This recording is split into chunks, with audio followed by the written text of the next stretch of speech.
because Bubble Bass gaslights SpongeBob and says, oh my goodness. Just say he lied. I guess it is definitionally gaslighting, but it's an AI script. Like it's troubling that this thing that people use to like give them advice on everything that they rely on so flippantly uses the term gaslighting. I think it's a big problem. But at the end of this episode, after all of the self-doubt and PTSD that SpongeBob went through, bro, these are real things that people go through. We all get it, right? Do I need to explain why it's disrespectful to say that SpongeBob has PTSD in the Pickles episode? So, Ava has kind of beaten me to the punch here. Ava, 2 hours ago, has posted a video that is very similar to the subject of this stream. Now, as we can see, I planned to do this stream 2 days ago. I posted it, look, 2 days ago. Live this Sunday. So 2 days ago, I already planned to do this stream. So I'm not doing this stream to like swim in Ava's wake. This is a bit of a coincidence. It's not a huge coincidence because this is one of SpongeTruth's most recent videos. So it's not surprising that Ava, who is the person that SpongeTruth's actually copied directly, did a video on this the same day that I'm streaming it.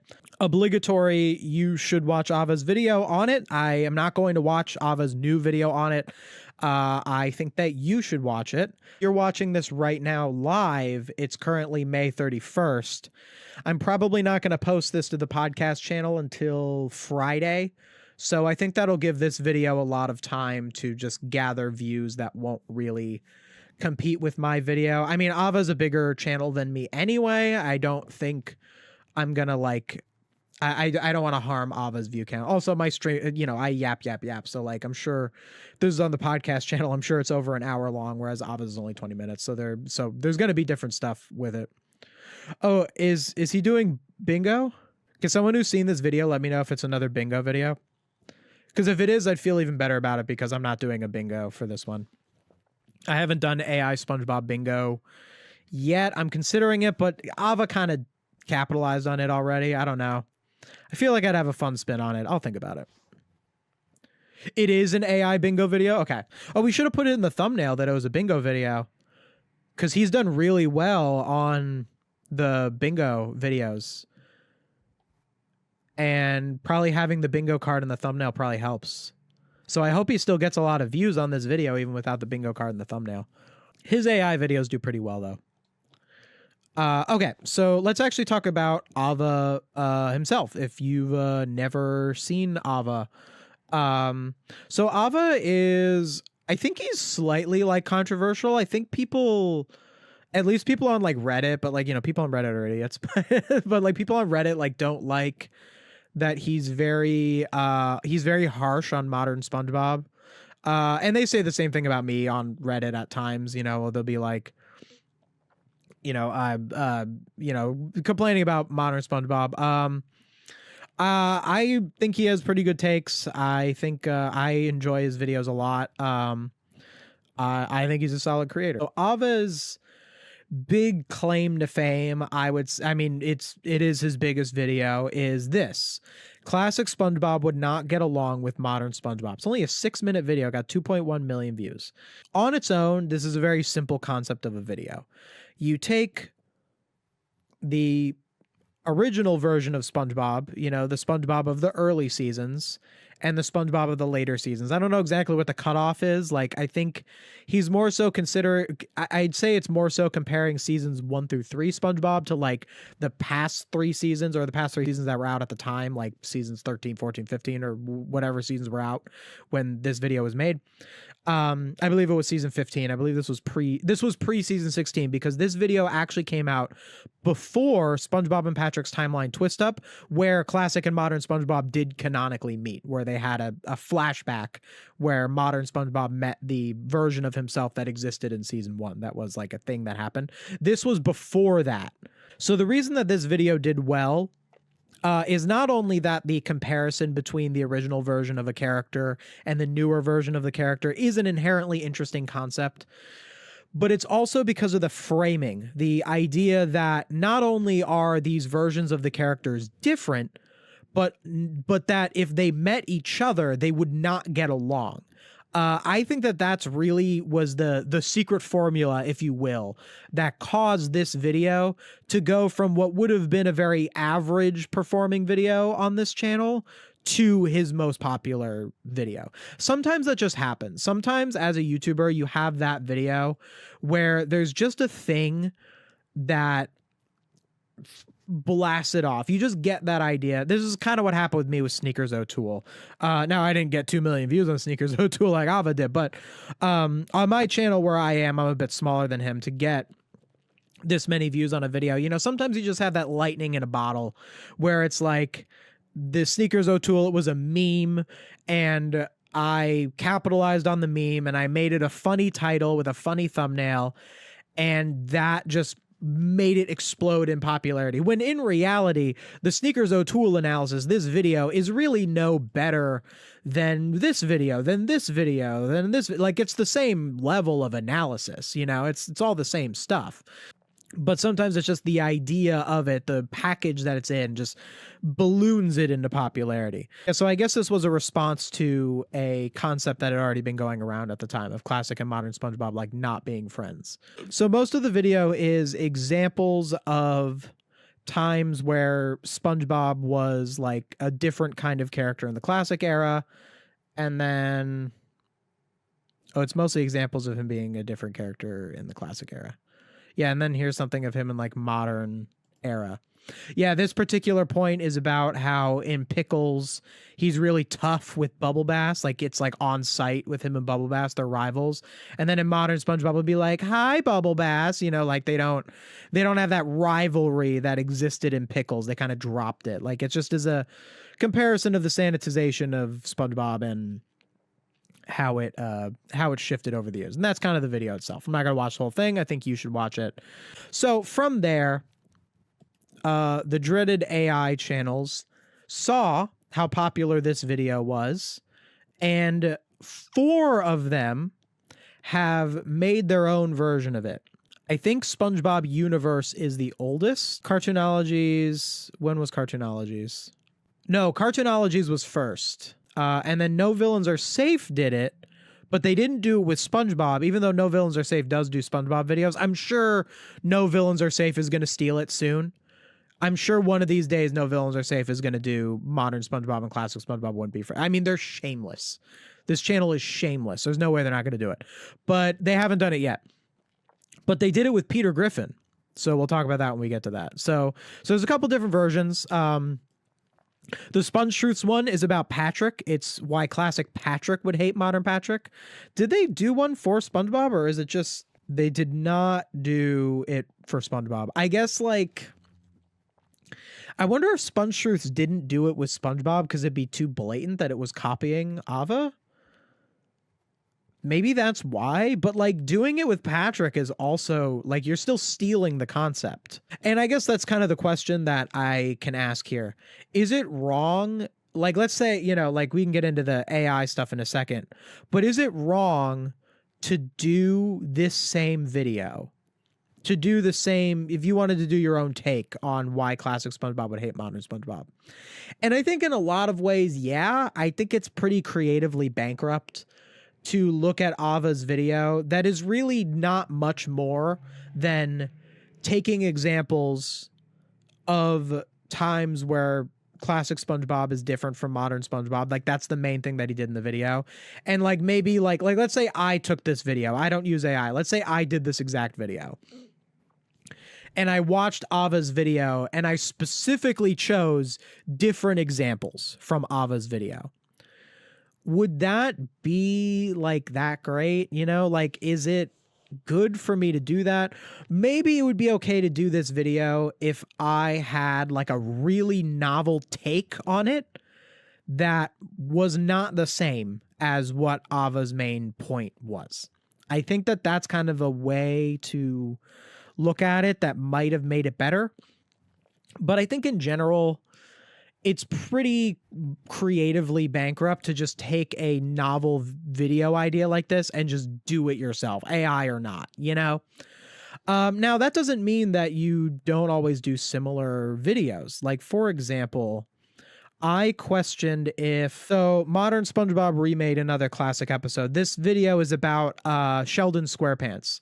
And one of my recent, very well-performing videos is about Sheldon SquarePants. This episode is Everything Wrong with Modern SpongeBob is basically a review of Sheldon SquarePants. A few years later, like Sheldon SquarePants, I think is season 14, I want to say, maybe 15. It wasn't season 16, the most recent season. So I kind of just covered this kind of out of the clear blue sky. I went back to a slightly, still a modern episode, but not a particularly new modern episode, not even the most recent season. And I thought Sheldon SquarePants was a good subject for a video. I think it's a modern episode that symbolizes a lot of issues with the show that a season 16 episode didn't really have the same problems with. And it ended up giving me a 24-minute video. It was a pretty long video itself. And I was aware that Ava had covered it. I watched a bunch of Ava's videos. I might have seen this one. I don't really know what he said in it. To be honest, I don't know if we have any of the same takes or different takes. I don't really know. I don't really know what he said in this video. I did compare it to Fun. And I did know that his thumbnail compared it to Fun, but that wasn't the main subject of the video. I think I only had a few lines in there about Fun. But I think the difference between me and Ava both doing videos about this episode, or that we both did a video about my leg.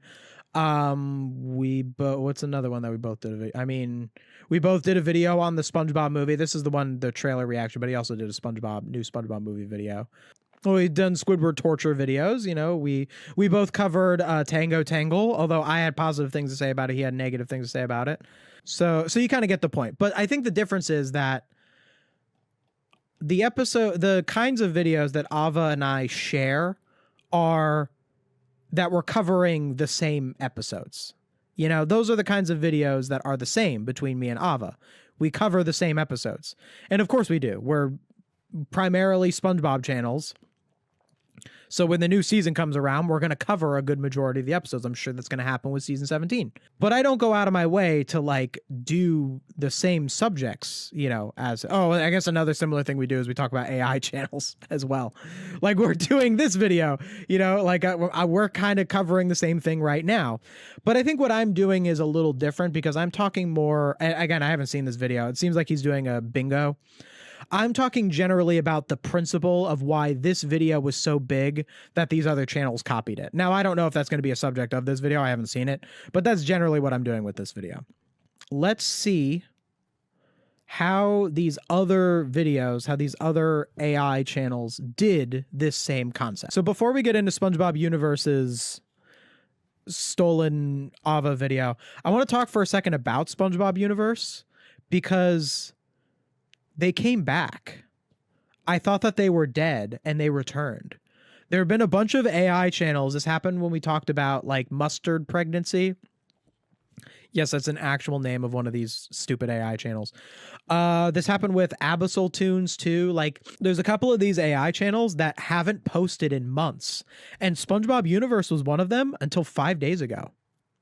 2 hours of cozy SpongeBob facts to help you sleep like a baby. They came back after a 5-month hiatus. And they went right back to 13K views. I don't know. Is that good? Is that bad for a channel of this size? They get some big ones. Friendly character on TV. And it seems like he gotta have they've been doing the wobbling for a while. SpongeTruth has only been doing the wobbling in more recent videos. This is 8 months ago.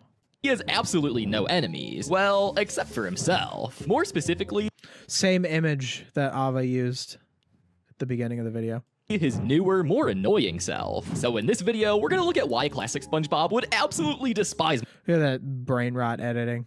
Seeing SpongeBob angry is probably rarer than you go. So this is the one of the 2 videos he stole from Ava where he doesn't shout him out and calls him Aw. I think it's the underwater one where SpongeBob Universe, or is it the other one that does it? Cartoonology. No, I think it's SpongeBob Universe. Says special thanks to Aw for this video because they think they posted this one and people called him out for stealing from Ava, and then they did another video that blatantly stole from Ava, and they said, special thanks to Aw for the video. They pronounced his name wrong. And that's actually that video, Ava responding to that video is the reason that I know how to pronounce Ava's name, because that was the video where he said the actual pronunciation of his name, the correct pronunciation. I feel terrible for Ava at this state. No, he's doing well. Ava just crossed 100K subscribers. He's capitalized, you know, like he's doing what I'm doing, like he did it first. He's capitalizing on the AI videos. He's like ripping on the AI videos is a way for us non-AI people to help our business, at least. Like, in a way, AI has been good for business for me in the sense that I can rip on it. It gives me something to talk about, you know? Everyone needs an enemy, you know? I mean, I would like for AI to not exist. Like, I'd find something else to talk about if AI got banned or something, or if all these channels got banned. Like, I would still prefer that. I'm not glad they exist just because they give me a job or give me more of a job. My only job isn't just ripping on AI, but yeah. Season 1 episode, Pickles, where a longtime rival of SpongeBob shows up to the Krusty Krab. Yeah, so look, same example. Even the one that I focused on, but where Ava's video had the Pickles example at the end, this one has it at the beginning. So they're just kind of rearranging the order. A Bubble Bass. I hear talk you're kind of picky.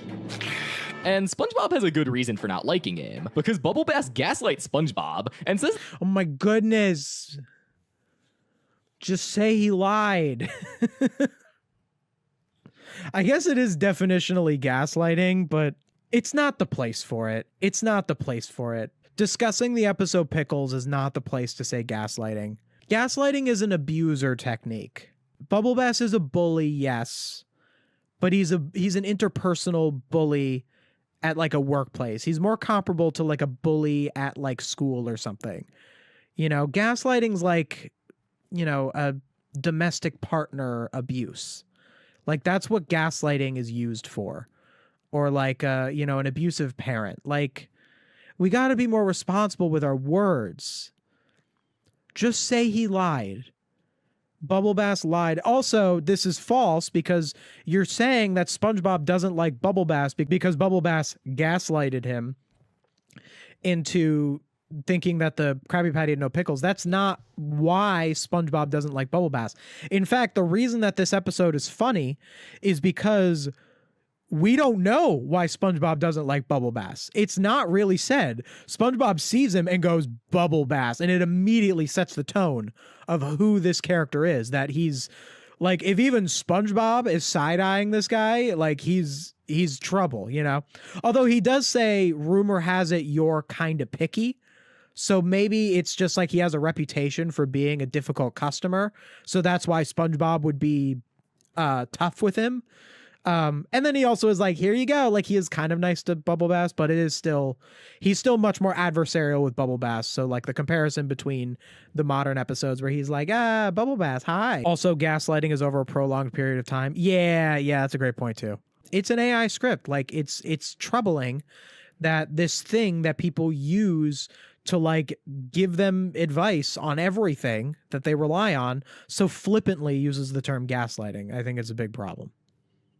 That he forgot pickles on his Krabby Patty. This causes SpongeBob to spiral and destroy his own life, thinking he actually forgot how to make a Krabby Patty. But not relevant to who he is, not relevant to the character.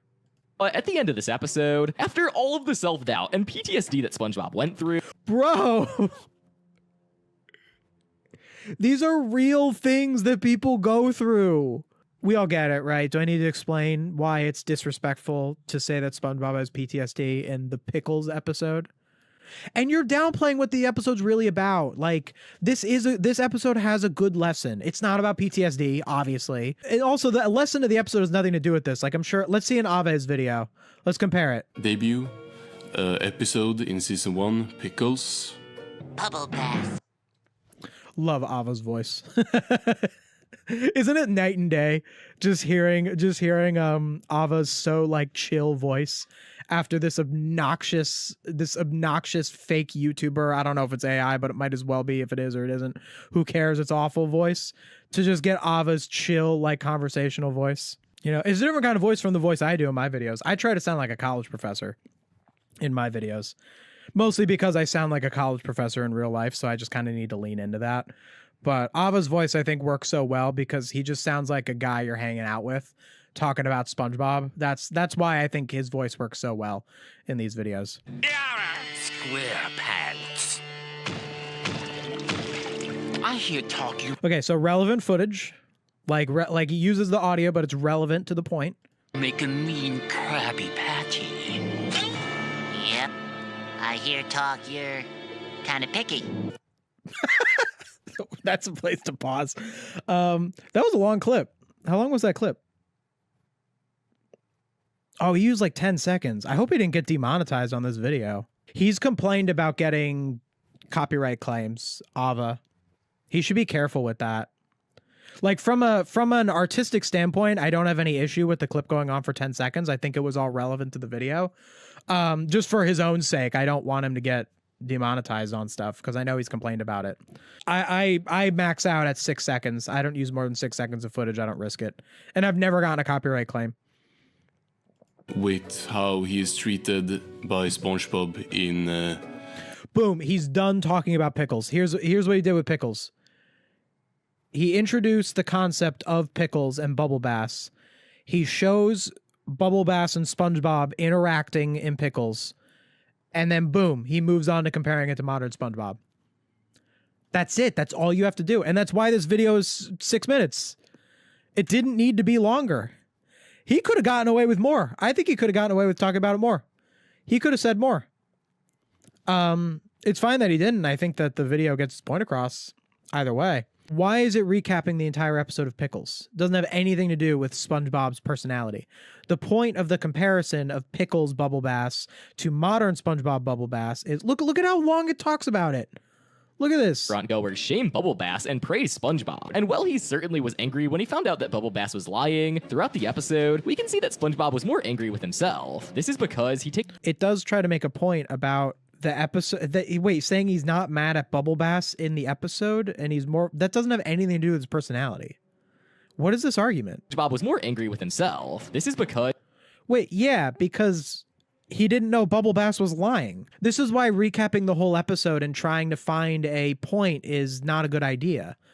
Because it's just trying to find something to say about the middle of the episode. The point is, SpongeBob was tough when he interacted with Bubble Bass in the episode. You don't need to talk about the in-between portions. It's not relevant to the point. we can see that classic SpongeBob gets mad when people lie, and when he Classic SpongeBob triggers. The therapy speak, man. doesn't succeed at his job, which we will... Wait, what? Classic SpongeBob triggers. we can see that classic SpongeBob gets mad when people lie, and when he doesn't succeed at... Classic SpongeBob triggers, lies, bad at his job. This is such nothing statements. What does that have to do with classic SpongeBob being different from modern SpongeBob? It's not about triggers or the things that make SpongeBob mad. It's how he acts when he is mad and how he's very sanitized nowadays. He doesn't stand up for himself in the modern episodes. In the early episodes, people liked that SpongeBob, who is generally a very sanguine, happy-go-lucky character, would eventually have a moment where he would snap and stand up for himself. Like, that's a very positive representation of a person who's an optimist. If someone is an optimist, it shows that it's okay to be an optimist because being an optimist doesn't mean that people walk all over you. Like saying his triggers are when people lie or when he's bad at his job. It's just saying things to say things. Season 3 episode called Can You Spare a Dime? May I direct you towards the Season 3 episode, Can You Spare a Dime? Just shameless. Just the exact same. And like, again, what I even said, like when I said, oh, what if someone did this video and they just did all different examples? You know, you couldn't at least do that. And the reason that it didn't do different examples is because these are the best examples. Like, Can You Spare a Dime, Pickles? Like, these are the best examples of classic SpongeBob being such a deviation from modern SpongeBob. They are. And that's why it used them, or the AI used them. But also it's because Ava's video was out there, so the AI went and stole from his video and put it into their text. SpongeBob eventually gets fed up with Squidward being appreciative and mooching off of him. So he tries subtly telling him to get a job, but that doesn't. Notice how when I say this with a lot of AI stuff, it's describing the episode plot, but it's not saying its importance to the story or the themes. Like they don't use that language. And, you know, not everyone uses that language. Like, I think Ava doesn't even use that language all the time. I think he'll say story. Ava's very focused on comedy. In a lot of his videos, he will say, this is why the comedy worked in SpongeBob. That's, I think, like the main thing that he cares about. And it's a good thing to care about. I mean, SpongeBob is a comedy show. And I talk a bit about SpongeBob comedy too, and how the comedy works or doesn't work. But if you were to compare the word that is used the most between all of my videos and Ava's videos, I would say Ava uses the word comedy the most when he's criticizing SpongeBob, and I use the word story the most. I would say that's the main difference between the two of us, which both are valid things to talk about. They're just different priorities. But notice how I just said that about Ava, that Ava has a thing that's like the thing that stands out. Oh yeah, I know Ava's deal is he cares about comedy in SpongeBob. I've been watching SpongeTruths and No Villains Are Safe for months now on this stream, and I can't say there's anything like that about them at all. I've probably seen more SpongeTruths videos than I have Ava videos at this point. The lifeless inflection in the voice sounds so unlifelike. It's really unsettling. It's terrible. It's terrible, the voices that these channels use. I don't know what. It's a weird correlation, right? That like a voice, like the channel itself being soulless and the voice being soulless. It's so odd. It's not odd because it actually makes sense, and I'll explain in a second. But you should think about that the voice being soulless and the content being soulless, it goes together, it goes hand in hand. Like, it's almost like it's something about the words in these videos where you can't deliver them like a normal person. You have to deliver them with this weird YouTuber voice, because that's the only way that you can actually make this kind of garbage content palatable. Which causes SpongeBob to explode, shoving Squidward's bed so hard that it burst through his house and into the Krusty Krab, where SpongeBob goes Shoving Squidward, that was an AI sentence if I ever heard one. Shoving Squidward's bed so hard it went out of his house and into the Krusty Krab. Like, you hear that's a sentence that, like, it's correct in the sense that it's a sentence, but like in terms of a person looking at that scene and then writing a sentence to describe that scene, there's no way a human being would write the sentence like that.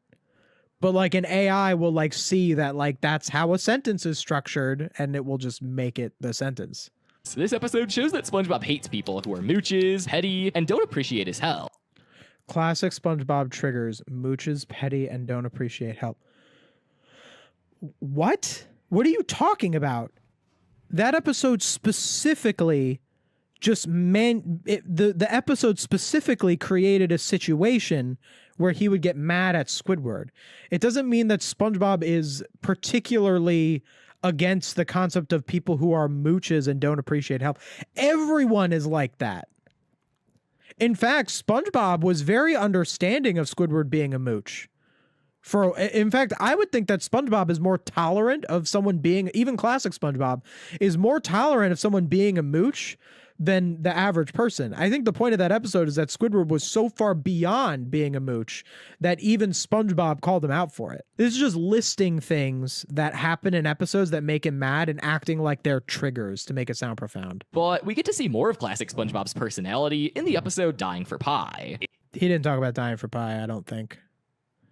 It's a terrible example. It's going to be, Gary, you're going to finish your dessert and you're going to like it. Yeah, there's no way he talked about it. Yeah, no, he didn't. In this episode, Squidward gave SpongeBob a pie with a bomb in it. Yeah, let's just recap the whole episode, because there's one line where he says, Gary, you're going to finish your dessert. Seriously, look at this. 30 seconds before Gary. Oh, yeah, you got to have an image of Gary there. Squidward, feeling really bad, tries giving SpongeBob the greatest day ever. After they do a whole day of things, SpongeBob starts to really like Squidward, and this makes him feel guilty. Squidward keeps waiting for the bomb to blow up inside of him, starting to get a little emotional, which is rare. Look at the editing. Look at the editing here. Squidward keeps waiting for the bomb to blow up inside of him, starting. Look at how it's screwed up with the square. Whatever. Like, They don't care. They don't care about you. They don't care about anything. This is when Squidward angrily asks SpongeBob why he won't explode, which Just say at the end of Dying for Pie, SpongeBob says the iconic line, Gary, you're going to finish your dessert and you're going to like it. SpongeBob misses. Maybe you can have a little bit of context about how Squidward thought SpongeBob was going to blow up, but like that's just ridiculous. He's not even actually angry in the scene. Yeah, he's not. The whole point is that he's not actually angry. In fact, this episode, Dying for Pie, interprets what he's saying and explodes in anger at Gary, saying, Gary, you are gonna finish your dessert! this is an example that actually goes against the point. Like, if I were to argue against Ava's point in the video about classic SpongeBob like not being a pushover, I'd be like, nah, man, classic SpongeBob was also always someone who didn't get angry, because even when he was explicitly asked to get angry by Squidward, all he could say was, Gary, you're going to finish your dessert, showing that he's not the kind of person who usually gets angry. Now, I wouldn't actually use that as a rebuttal, because like the point of those other episodes where he does get angry is that you want to see him pushed to getting angry, and there was no reason for him to be pushed to getting angry in this episode because he didn't really understand what was going on. But so not...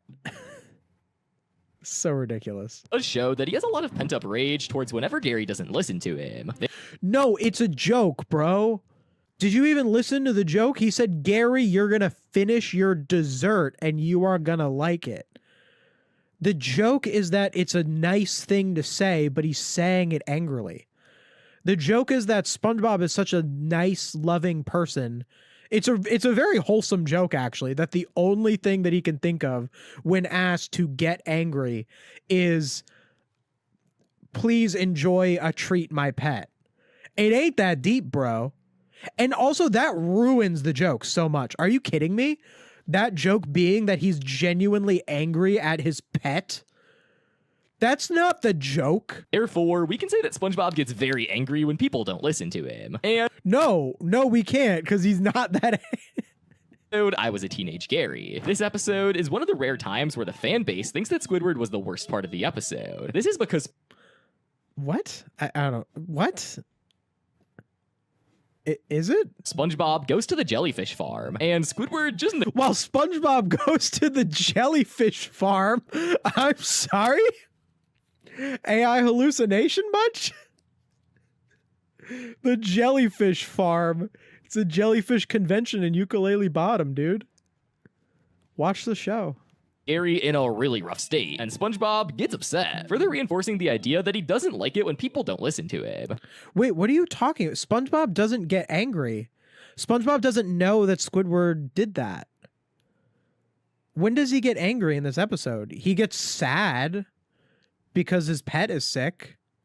He doesn't yell at he doesn't know Squidward did it. Squidward lies. The final one we're going to look at... We are just going to move right past that.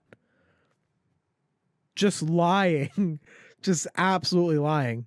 Really find all of classic SpongeBob's triggers is in the episode Rock Bottom. For some reason, all the... Okay, well, like, the joke in this episode is that he's trying to stand up for himself, but he's also afraid. But yeah, it does kind of showcase a different range of emotions from SpongeBob. Like, Rock Bottom would have made for a very bad modern episode.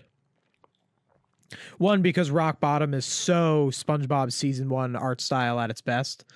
But also, like, yeah, like modern SpongeBob, you just would not buy in Rock Bottom. He'd be like too oblivious to what's going on. So good job, AI, for figuring out that this is a example that would work there. It's not going to have a good argument for it, I'm sure. So he just goes to the back of the line. 329th in line. To get worse by how the guy in front of him laid an egg with 3 kids inside. Oh my god, stealing the joke. Just stealing the joke. Man, I should do bingo. Stealing the joke, X right there. Just taking the joke. Yeah, remember that part in the episode where SpongeBob is at the back of the line and then the guy lays an egg and then the babies from the egg cut in line? Yeah, that's really fun. That's a really funny joke you didn't write. Making him 332nd in line. SpongeBob's patience has ramped. Oh, you counted it. You did what every like 5-year-old who watched this episode did as a kid. where you go, oh, 329. I guess that makes them 320. I literally probably said that to my little brother when I was 5 years old watching this episode.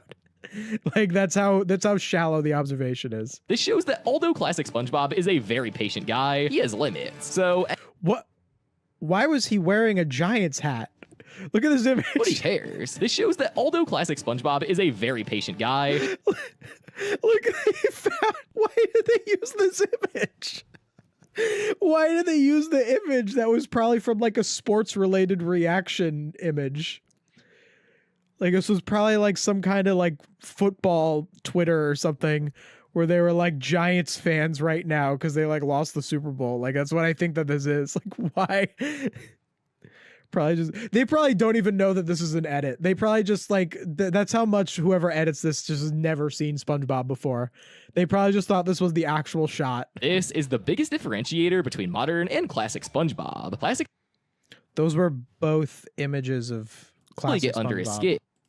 This is the biggest differentiator. Like one of them is just upscaled, but the model is still like early design SpongeBob. Like the shape is early design. Like modern SpongeBob is more square. But classic SpongeBob hates liars, people who don't listen to him, people who don't appreciate him. Yeah, we've established that there's like one episode for like each of these where these very common things that annoy people made him upset in an episode. Him failing at his job, and generally, when people go too far by doing something like repeatedly. When people go too far, yes. Exclusive to SpongeBob only, when people go too far. So now that we know all of his personality traits and boundaries, let's look at some times where modern SpongeBob fits into all of these categories that would annoy classic SpongeBob. Oh, that's so lame. That's so lame.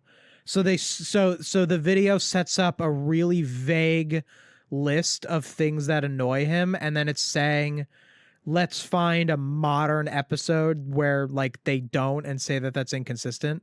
On season 5, let's start there. Season 5, episode 14, To Love a Patty, is yes, season 5, my favorite modern SpongeBob season. Dude doesn't even get when modern SpongeBob happens, right? You gotta have the separation. Like, season 5 was modern SpongeBob when I was in 5th grade. And season 5 was airing. And SpongeBob had only existed for like 9 years, you know?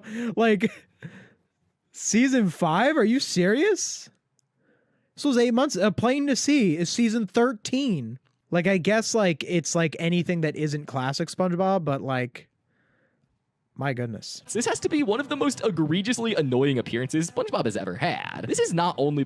That was such a weird sentence. This is one of the most egregiously annoying appearances SpongeBob has ever had. Would you refer to the main character in a show as appearances? Like, I could see that where you're like, this episode is one of the best appearances of Mermaid Man and Barnacle Boy, because Mermaid Man and Barnacle Boy would only show up a few times a season, you know? So it's like an appearance, but that doesn't apply to the main character of a show or even a very major character of a show. Like, I wouldn't say a Patrick appearance, you know? It's very weird. Wait, doesn't SpongeBob famously get angry in this episode? Isn't that one of the most infamous parts of this episode, is that he gets angry and he kills a bunch of sea scallops and people didn't like that? Like, this is not an example of him not getting angry.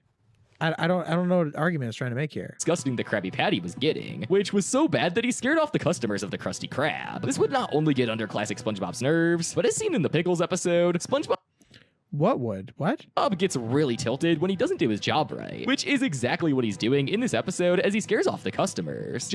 Bro, wait, that's it? What are you talking about? He gets mad when he's not even on the clock here, dude. He doesn't do his job right, which is exactly what he's doing in this episode as he scares off the customers. He wasn't even on the clock in that episode. And he also wasn't focused on his job. That's not scaring away. He doesn't even there's so many things wrong with that statement. He didn't realize that he was scaring away the customers because he didn't notice that the Krabby Patty was stinky because he was blinded by his love. It's an awful episode. I'm not defending the episode, but that is not a valid criticism of it. He wasn't even at work. It had nothing to do with work. So you're saying that because 2 customers ran away because he had the stinky Krabby Patty and To Love a Patty, that's inconsistent with Pickles, because in Pickles he got mad because he didn't do his job right. Him not doing his job right would be he fails to make a Krabby Patty. He's still capable of making a Krabby Patty. It's just nonsense. Jumping ahead to season 13. Jumping ahead to season 13. Yeah, why would you use season 5? Like I think, and this was kind of Ava's video too, is like it's really hard to compare classic and modern SpongeBob because of the existence of middle SpongeBob. Like it's really tricky because having a binary comparison of like classic modern can be really useful for video organization. And I'll do it all the time. I'll compare modern episodes directly to classic episodes. I often do that. I also have plenty of videos that are classic, middle, modern. Like my Squidward torture video is 3 classic episodes, 3 middle episodes, 3 modern episodes. The existence of middle SpongeBob can make it kind of difficult to compare, but you got to acknowledge it. You have to acknowledge that there are basically 3 different eras of the show. You know, like you can have a pretty hard and fast cutoff. It's a pretty easy cutoff. You could probably be more precise with it, but I would say it's 1 through 3 classic, 4 through 9A, I think people consider to be middle SpongeBob, maybe just straight 4 through 8. And then 9 to present is modern SpongeBob, you know? Maybe a little bit of variance between like 9 and 10. Like 9 and 10 is like middle modern, you know? Like you can kind of do that. But once you get to that point, you can have a very clear and easy cutoff. It's really not that difficult.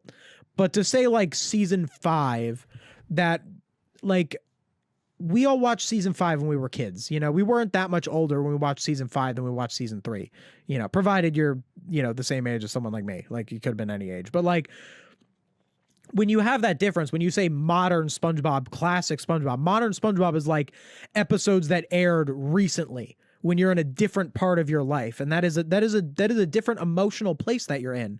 When you're talking about an episode like Plain to See, you know, like these modern SpongeBob episodes, it's like, it's kind of surreal if you grew up watching the show, where it's like, yeah, I watched classic SpongeBob when I was 5 years old, and I watched the first 2 episodes of season 17 yesterday. And I was like, these are SpongeBob episodes that came out this week.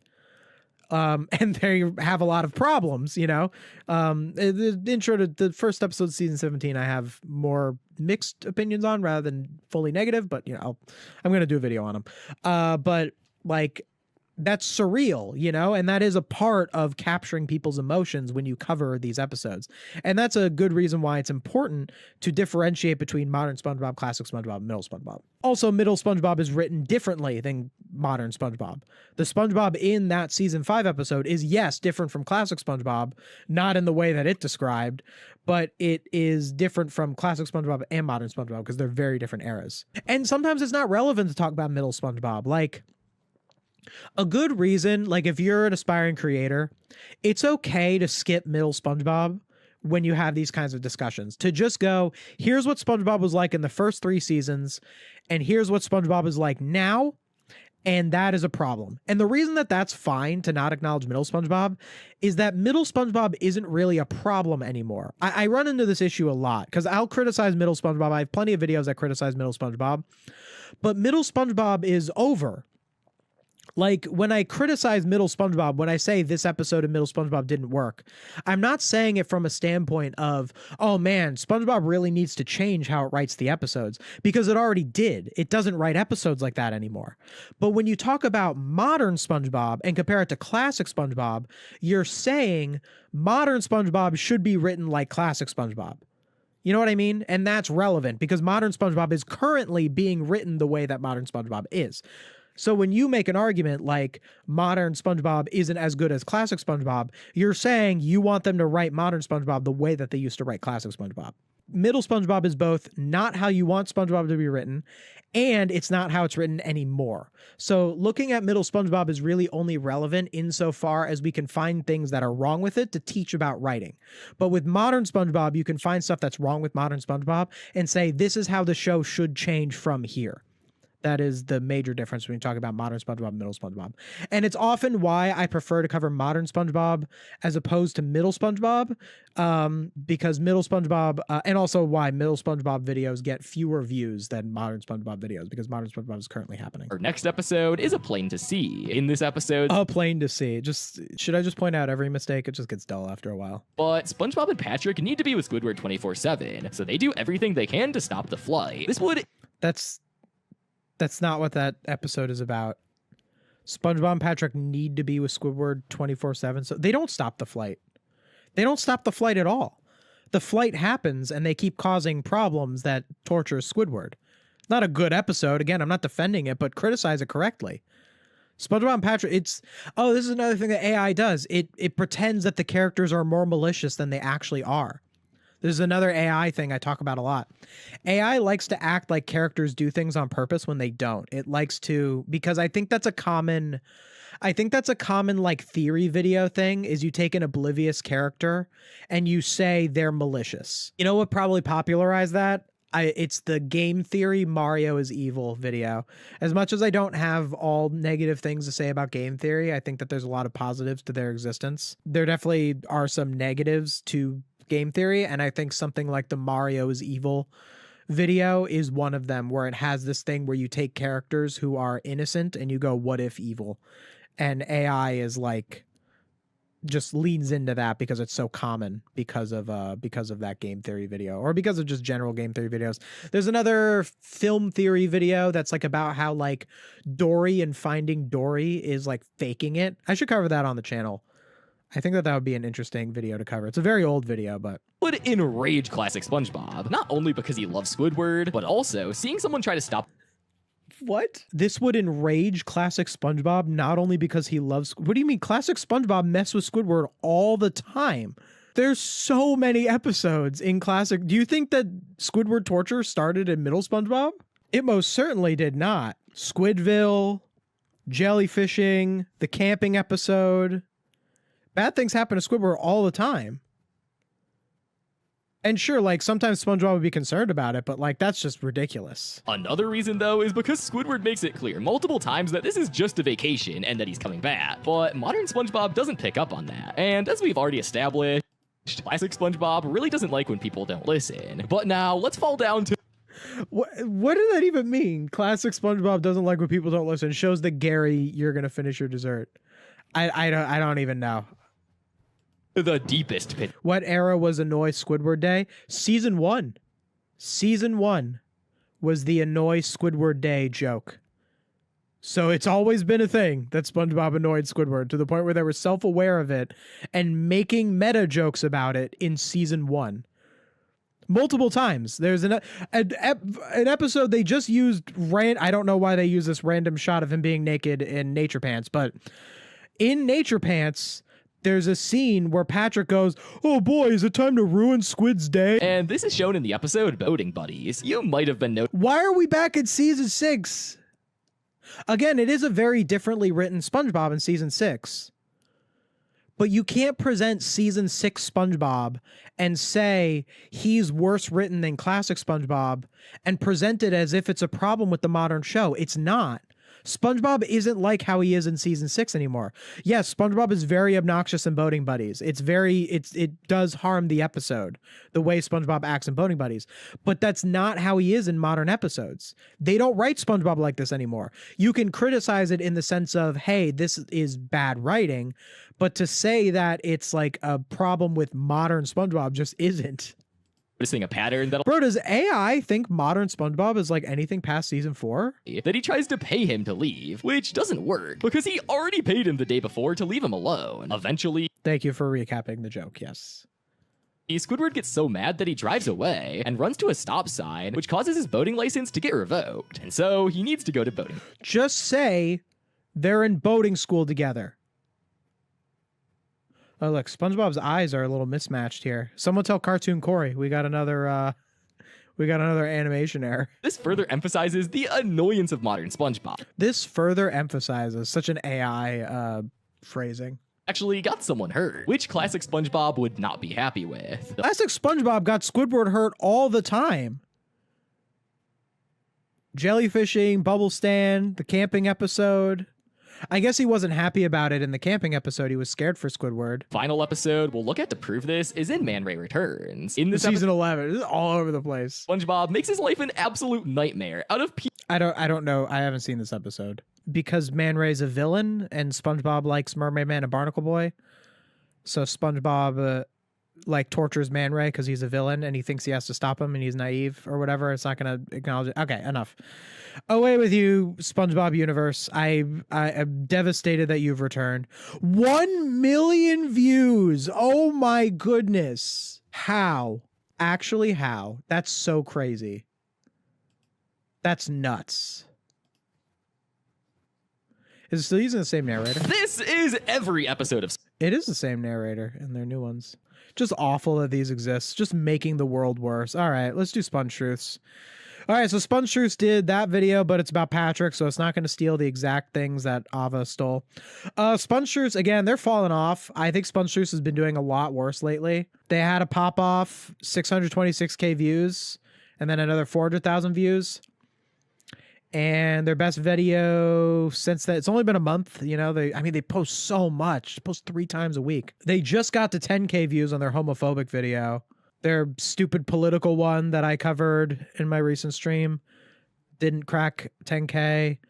And this is also a video subject that is enough to get even this crappy channel 1 million views. Like, it's a very strong video concept, and it's not even really doing that for them with SpongeTruths. Though they're late to the party on this like why classic character would hate modern character. Although the Peter one was only 2 months ago.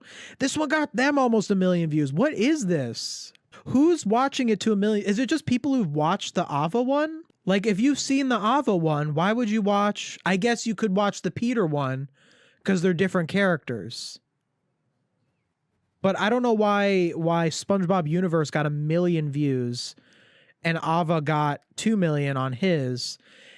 Are they shared? Like, how many, I mean, obviously the number's not 0 of people who've seen both videos, but how common is that? How much of it is shared? Put a view bot on autoplay. I don't like to be conspiratorial with view bots when I talk about these channels. If I saw any evidence that the reason that they're successful is just because of view bots, but I prefer to, trust me, go on Reddit. Look at people. People are that stupid. They are. I know it's hard to accept that a video like the one that we just watched would have 1 million views. I know it's hard to accept, but people are that stupid. Go on Reddit. See how people argue, how people make arguments. The literacy of the average person is very low.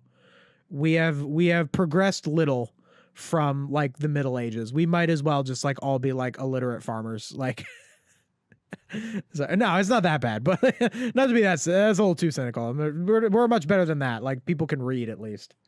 In 200 to like 500 years, I think that people are going to look at the time period right now and the way that people don't understand how to like make arguments.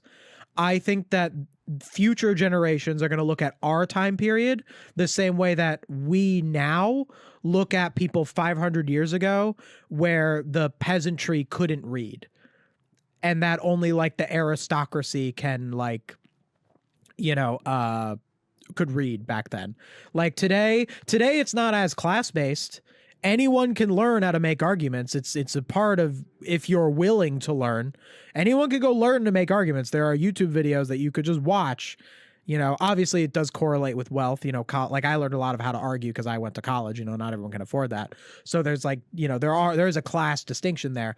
But I think that in the future, people are going to look at this time period and how poorly we make arguments as like an illiterate time, in the same way that we look at people who couldn't read hundreds of years ago. And yes, a lot of it is kids and a lot of it is gaming the algorithm and, you know, people who don't really think about what they're listening to. Like, I get it. It's a very difficult thing to fully understand. And that's kind of a part of what I do with my streams, is I try to understand how that happens, why videos like this get views, why they're successful, why people watch them. and all that sort of stuff. It is something that I don't have all of the answers to. I would need to know more deeper behind the scenes stuff.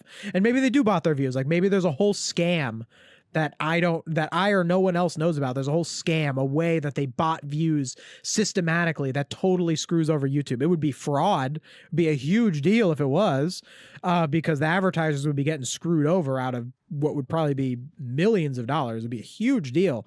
I'm not saying that's the case. I don't know that. I don't have any evidence for that. But if that like were the case, like that would, I wouldn't find that unbelievable. But I think that it's important for us to understand that people are that dumb, and we need to accept that they're that dumb and learn how to deal with it. Because we have to live, because like I said, this world where we look at people who don't know how to form arguments or don't know how to have media literacy or critical thinking, the world where we look at them the same way that we look at, you know, illiterate peasants of 500 years ago. Not that for those peasants it was their fault, because today it's your fault that you're stupid most of the time today. Doesn't apply to everyone, don't crawl down my throat, but most of the time if someone's stupid, it's their own fault. Whereas back in the olden times, if you were like born a peasant, you kind of didn't have any control over that. Anyway, let's see SpongeTruths. Why classic Patrick would hate modern Patrick. Cool. This SpongeBob character went from hated to loved. Man, how many videos are you going to do about like, we all relate to Squidward now that we're adults? Like, we get it. What if I told you Patrick Star already met SpongeTruths? The voice actor has been replaced. I'm sorry, the AI voice has been replaced. SpongeTruths changed the voice? Must inform the masses. When did this happen? Wait, it's that video, right? Ideologies, because almost every major character in the show. Yeah, this is the like fake like kind of Canadian voice that it used to have. Too risky. So the scripts are Yeah, so that's that voice. And then wait, what's this one? Hated to loved. At first glance, no kid should love the character of Squidward Tentacles. It's yeah. They changed the voice. Wait, is that the original voice? Oldest. SpongeBob SquarePants isn't a lighthearted kids show. They went back to the original voice. Why did they do that? Why would they change the voice? That's so crazy. Because I always thought that they changed the AI voice because the new one sounds more convincing. Like well, I guess not the new one now, but the one that we've seen in most of the current videos, most of these videos, that like AI voice that says like Boro and stuff, it's better at tricking you. Whereas this one sounds like a much more typical AI voice. You know what I think it is? Here's what I think it is. I think it's really that simple. I think that the AI voice in this one is one you have to pay a subscription fee for. Guys, I think it's a symptom of SpongeTruths losing money. I think because they have fewer, I think they had to cut back. Do we think that might be it? Are they trying to make it seem like the channel has multiple voice actors? No, I don't think so. I don't think so. I think it's because whatever AI, I could be wrong on this. I don't know exactly how like AI voice programs work, but basically, so something that I did recently is I used in a few streams, like in my political SpongeBob video, I went on to Google Gemini and I said, write me a political SpongeBob video. And I saw what the AI would actually give me to compare it to this video. And I realized that what it gave me was like, it had more errors. Like it was relatively weaker than what we see in a SpongeTruth video. And generally that could mean a lot of things. You know, you could prompt multiple things and stitch them together, and maybe they do a little bit of editing to, like, if they know a little bit about SpongeBob, they can get rid of some hallucinations, stuff like that. But I think the main reason that I didn't get the best results when I went into the AI is I think if you pay for it, you get better results, you know? And I think that might be the case with AI voices. I think if you pay for certain AI voices, it gives you ones that sound more convincing. And I think maybe this is it going back to the free one. Because we hear the difference. We hear how this voice would be more likely to trick a layman, whereas this is like the typical AI voice. I mean, they both sound awful. They both sound AI, you know, like we can tell. But like this is a worse voice. This is going to convince less people. And it's also the voice they used to use. Like they used it at the beginning and they changed to this other one. And now they're back to this one. I think that they were paying a subscription, and I think that they lost it. But I mean, how would they be out of money though? Like, I mean, some of their videos really they really had some well-performing videos. Though, to be honest, like, whoever's behind SpongeTruth, so we don't know who's behind SpongeTruths. We don't have any idea. But they are, I think, someone from a poor country. That's my guess. And they're using this whole, like, AI fad to, like, take, you know, just get viewership and get paid. But oftentimes people who, like, you ever seen, like, The Sopranos? Where, like, in The Sopranos, these people, they get a ton of money all the time because they're criminals. And they just spend it on gambling and, you know, fancy dinners or whatever, and they blow all of their money immediately because they don't know how to manage their money. Whereas, like, there are certain, like, rich people who get rich from, you know, like, so, like, the cheapest people, you know, like Mr. Krabs actually is super cheap because he was poor and, like, he, like, manages his money. Now, Mr. Krabs, that's that to our cartoonish extreme, but there are some people who are rich that are, like, not exactly cheap, but they're responsible with their money, you know? But oftentimes when people get rich through illegitimate means, now SpongeTruth is not a criminal, I'm not going to call him a criminal, but it's the same thing. We see how it's like you're someone who didn't earn the money. You didn't really do anything meaningful to get the money. You did a thing that shouldn't have gotten you a bunch of money, which is just prompt AI to make videos about SpongeBob. And then suddenly you get yourself a bunch of money. I don't find it unbelievable that whoever's behind SpongeTruth, who's getting all of that money, would, like, get a video like their one that blows up to 1.6 million views and they make, you know, a video that gets over 1 million views. You could get up to like $10,000, $15,000 for something like that. I wouldn't find it unbelievable that, like, someone like SpongeTruth would, like, blow that money on something nonsensical in a bunch of times, because that's how people like that operate. You know, like, you think someone who would make a YouTube channel like this is, like, fiscally responsible, that they're also going to be like, oh, I'm going to put my money into a portfolio and, like, figure out to invest it properly. And again, they could be from a poor country. There's all sorts of possible things that could happen. This is all speculation. This is all just SpongeTruth fan fiction, you know, at this point. But, well, theft is a crime. Yeah, I guess you could kind of, compare it to something being criminal in that way. But, you know, like, obviously I do have to do an obligatory, like, I'm comparing him to the people in The Sopranos that, like, I'm not accusing SpongeTruth of being a criminal. I think that would be a bit much. Patrick from classic SpongeBob, the guy who was dumb but weirdly sweet, loyal, surprisingly thoughtful sometimes. Yeah, that Patrick. Oh, I'm sorry. Didn't SpongeTruth say that the secret box was Patrick gaslighting SpongeBob? Was that a SpongeTruth video? Which one was that? It's pretty clear that Patrick had planned to do this all along. Like, SpongeTruth just talked about how Patrick was so malicious in the secret box. Patrick would absolutely hate the modern version of it. Is fun and thoughtful sometimes. Yeah. And now it showed 2 shots from the secret box there. Look. It showed 2 shots from the secret box as the positive of Patrick. I'm sorry, I thought that Patrick was evil and malicious and gaslighting SpongeBob about the box because he had nothing better to do. I mean, I guess you're a new voice. Maybe it's just a new, like, maybe the new voice thinks differently. Yeah, that Patrick would absolutely hate the modern version of himself. And once you see the difference, you can't I'm seeing the SpongeTruth, but it's a different voice coming out of it. It feels so wrong. I thought you were Canadian. Modern bad, classic good, and roll the credits. Look at how little the editor knows. Does start to feel a little predictable. Modern bad, classic. Modern bad zooms in on classic. Good. And classic good zooms in on modern. You don't even know which one is which? Wouldn't the editor know? Don't they look at SpongeBob enough to, like, catch that? There are people out there who genuinely prefer modern Patrick. Not ironically. They'll tell you, with a straight face, that late modern Patrick is the best version of the character, and they'll Source?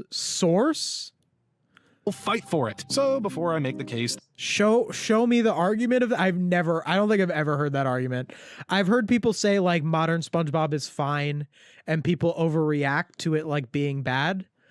That's like the only, like, real defense of modern SpongeBob I ever hear, is that people overreact to it being bad. I don't think I've ever heard anyone say, I mean, I'm sure there's someone who does, but like, it's not a common enough position to be like, this is the thing that people say all the time. Like even people who defend modern SpongeBob, they don't say it's better than the original show. They just say it's fine for what it is. That's the argument about modern SpongeBob. Like that's what people say. And there are certain like arguments against it. Like I don't really get mad at people who like modern SpongeBob because like it's not that big a deal. Like, I don't think it's a horrible position to hold to enjoy the show. There are things to enjoy about modern SpongeBob.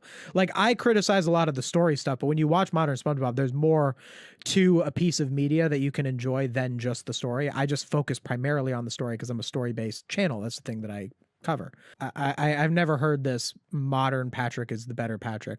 And Patrick, of all characters, like, no. Maybe someone would say that about modern SpongeBob himself. Like, that's possible. Like, it's a little more likely. It's not super likely, but it's more likely. But no, Pat, like, this is just not you just made that up. The main reason I made this video is that I was looking for people's... The main reason you made this video is because you're a robot and you're trying to get views on your failing YouTube channel. Opinion on more modern episodes. Like, more modern episodes, season 14 is what comes up. You know why I think this happened? Because more modern episodes to show season 14 is asinine. More modern episodes you could still show season 16 as the example. Even 15, I'd get on your case for it. Even that, like, because season 15 came out in 2024, which, by the way, the like main cutoff of like AI knowing things is generally 2024. Obviously, that's not the case because there are like modern SpongeBob episodes where AI does give you info for it. But a lot of the times there's a lot of info on AI. This has been going around a lot where AI has a lot of its training data from before, like it's like a certain date in 2024 where most of its training data is from before that date. And the most recent season in 2024, the most recent complete season that is, would have been season 14.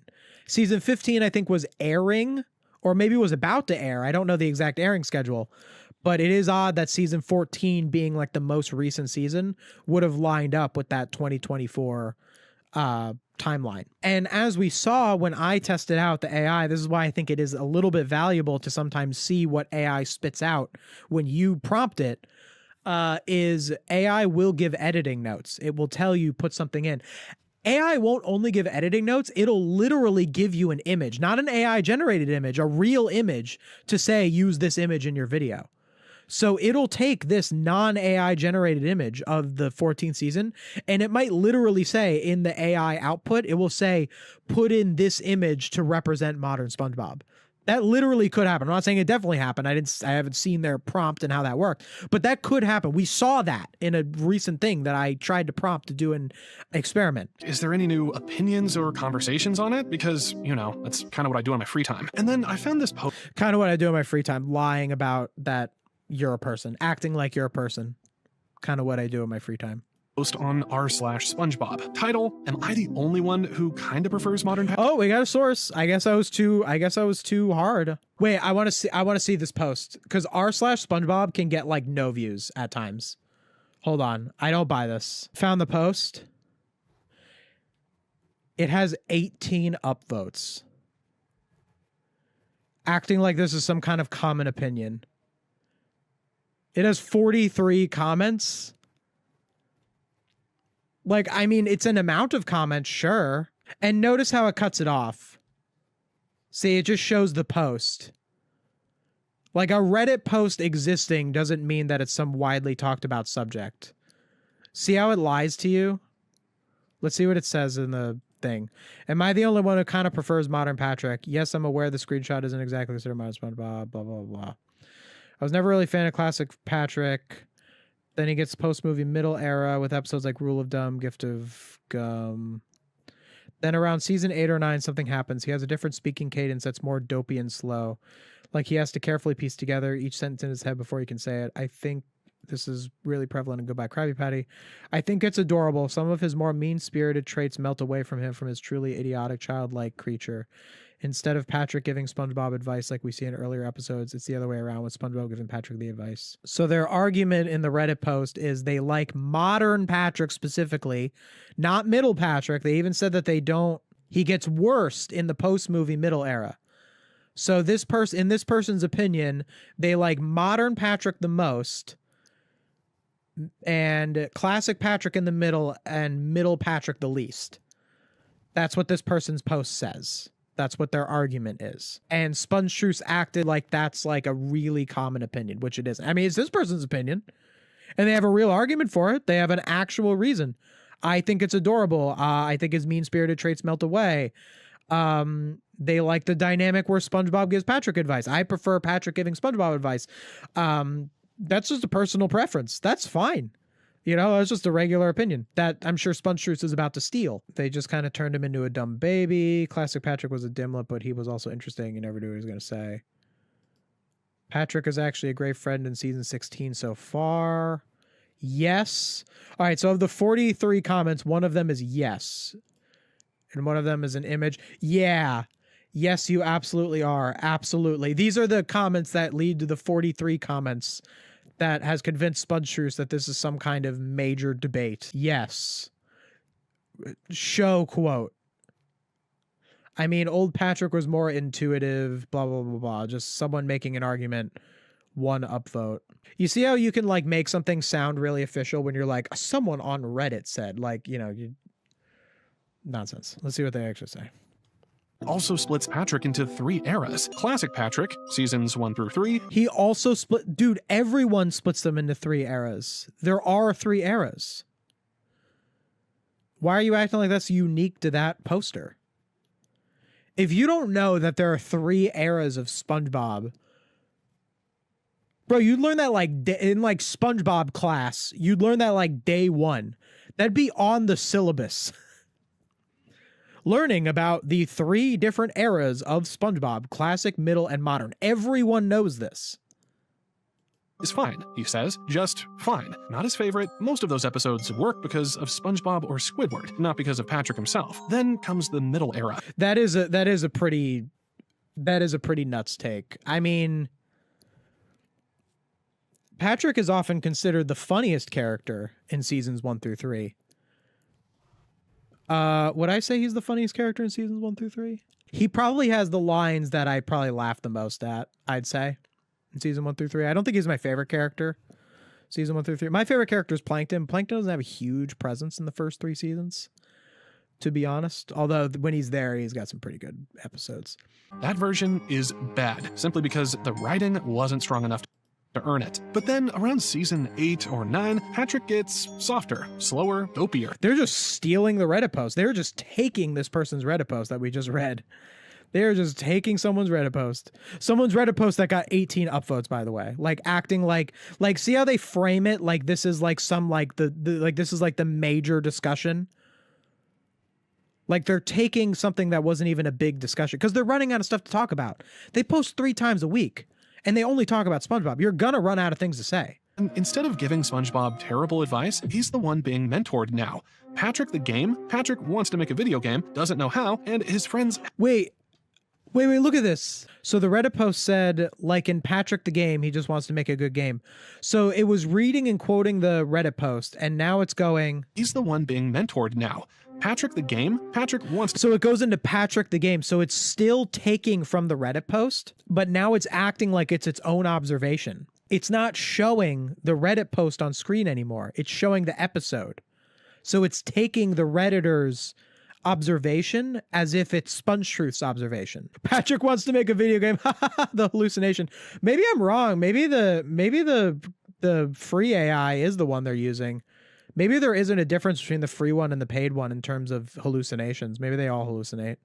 Why do people pay for AI? Don't like some people like actually spend a lot of money on AI, like businesses and stuff, for like tokens and stuff? Like, are there ones that are better? Like, why do people do that? Patrick the Game is my personal favorite episode. I've never seen it.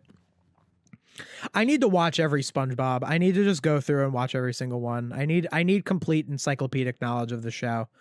It is kind of a shame that I'll watch these and there'll be an episode that's a gap in my knowledge. Sandy knows the game is nonsense. She helps him finish it anyway, because the point isn't the game. Now I was just recapping Patrick the Game. The guy didn't talk about Patrick the Game that much. Oh, wait, look, especially Sandy. It's clear she knows the game is nonsensical, but she just wants to indulge Patrick and instill confidence in him. That's what the Redditor said. So SpongeTruth just ripped off what the Redditor said.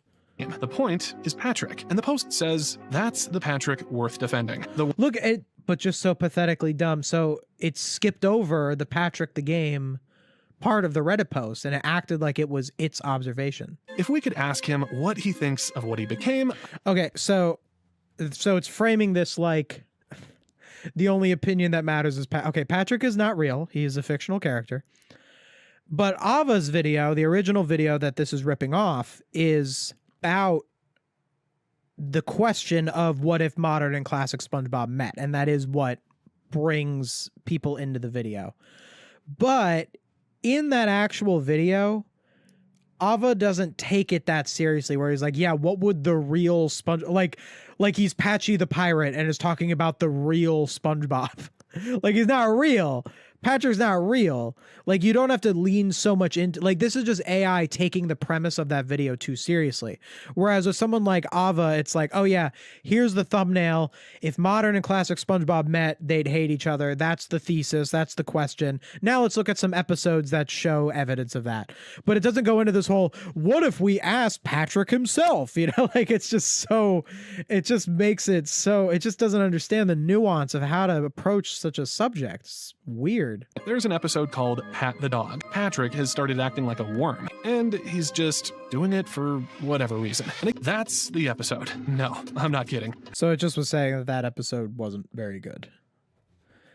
Because there's so much you could say about an episode. Like, I haven't seen this episode, Pat the Dog, but I probably would think that it's similar to Squid Baby, where it's just very uncomfortable to see a character who's like human coded act like an animal, like how Squid Baby is very uncomfortable to see Squidward act like a baby when he's an adult. You know, and when you like make your audience uncomfortable in that way, they can't really engage properly with the story.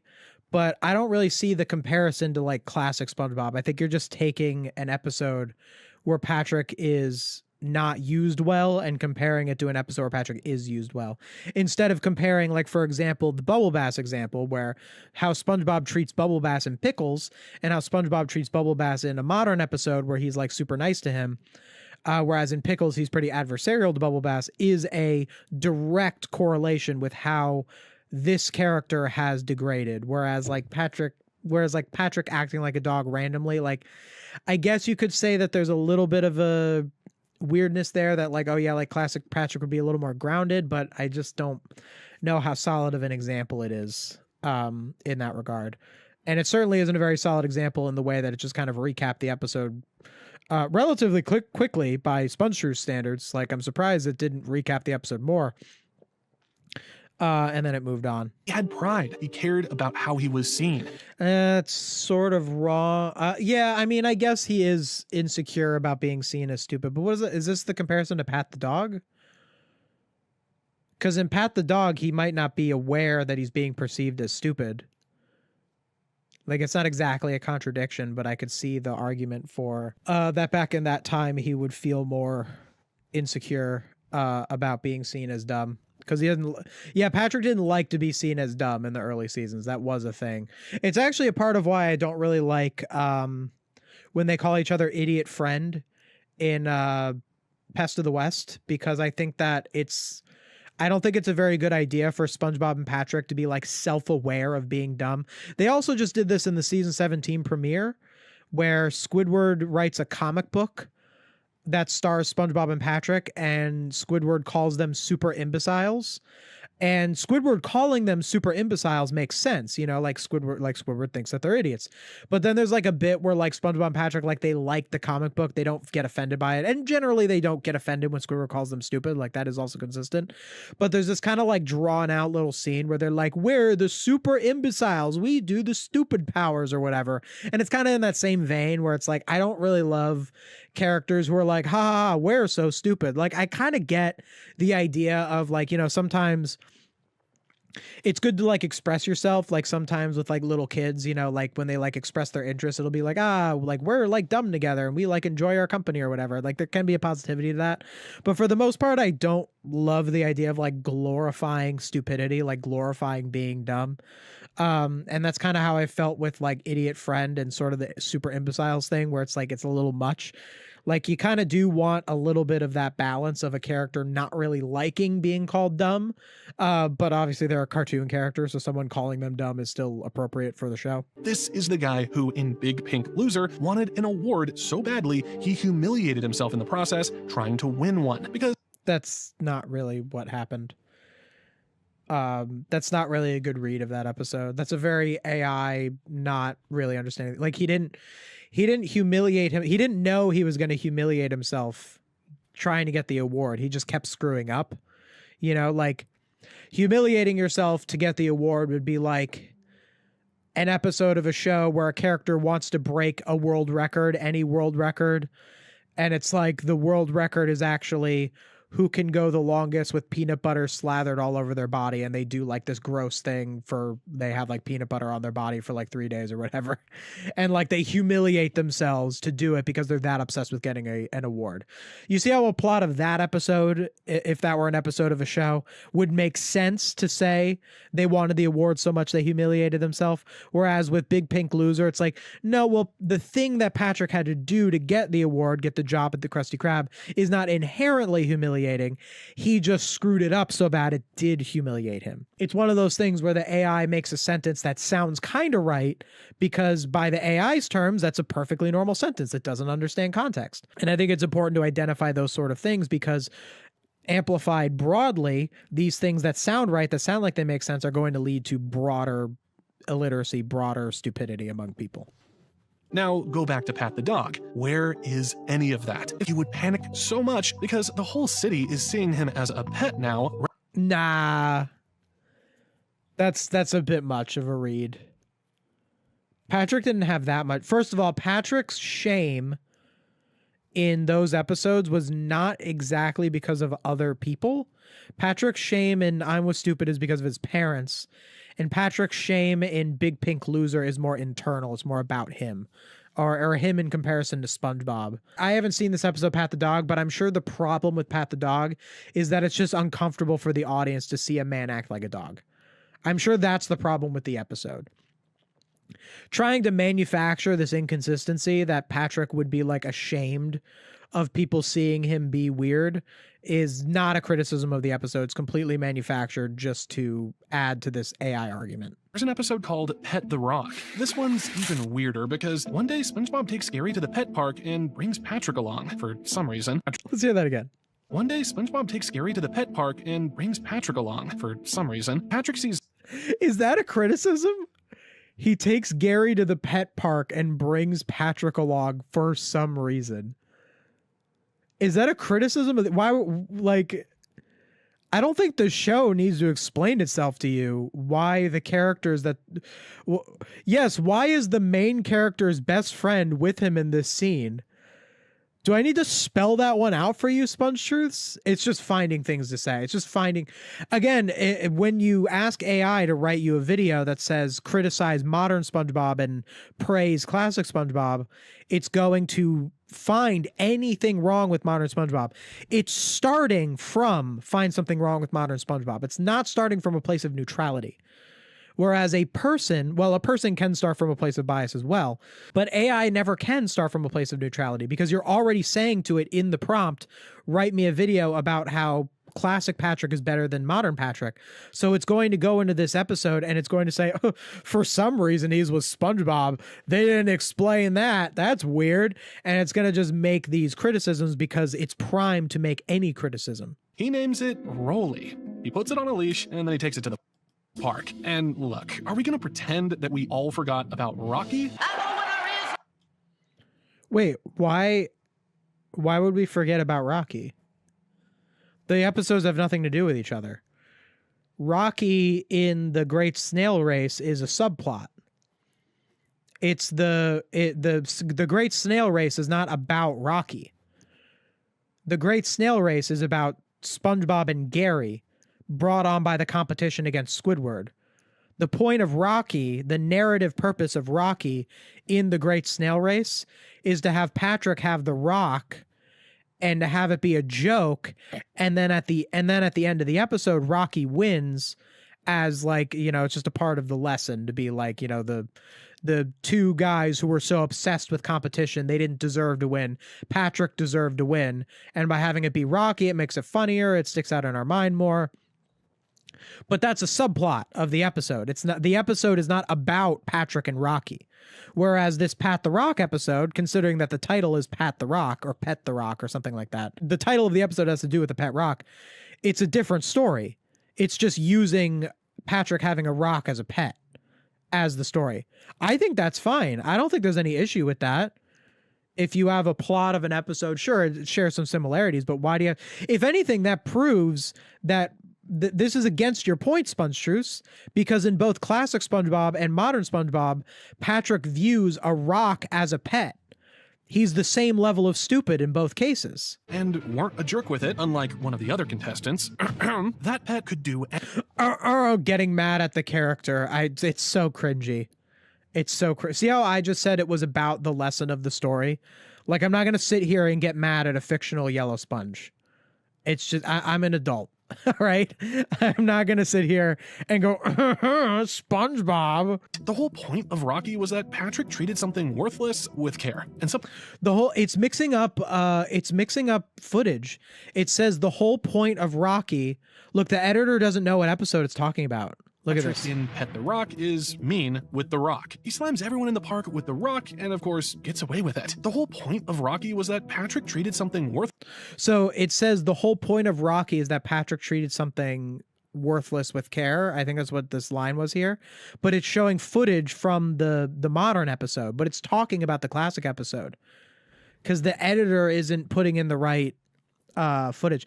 Maybe the editor got the hours cut, or they hired a weaker editor. Maybe they hired a worse editor. I mean, the editing looks relatively the same. So, but maybe it has a specific style, but maybe they cut the hours on the editor and told them to like half-ass it more. That's possible. A rampage on Valentine's Day. The whole city turned on him when he and SpongeBob lied. Oh, an example of Patrick not caring how people looked at him. When he went on a rampage on Valentine's Day, wouldn't your criticism of this episode be, well, that's inconsistent with Patrick because Patrick cares what people think of him. So why would he go on a rampage on Valentine's Day if he cares how people think of him? Is it possible that because Patrick was in an emotional state in Valentine's Day because of the circumstances of the story, he acted a certain way that was not ideal, even if he was in front of people? And perhaps that same set of circumstances could be applied fairly to the Pat the Dog episode, even though you could probably still criticize that episode a lot. It doesn't look like a very good episode. But if you were a fair reviewer, you would actually have a real criticism instead of just saying, oh, he just doesn't like to be in front of people and be embarrassed or whatever. If you sat classic Patrick down and told him, hey, you understand that's a rock? Modern Patrick wouldn't even be insulted. He'd just look at you, smile, and go back to walking Rolly. That's literally what happened in the Great Snail Race. Why are you saying that that's a modern Patrick thing? In the Great Snail Race, Squidward says to Patrick's face, he says, you know that's a rock. And Patrick goes, yeah, he's got nerves of steel. Part that would actually really hurt me. The fact that there's no version of this where he remembers Rocky. And lastly, back in... What? Who cares? He doesn't have to reference Rocky in an how clunky would that be? This is like people who say in Are You Happy Now?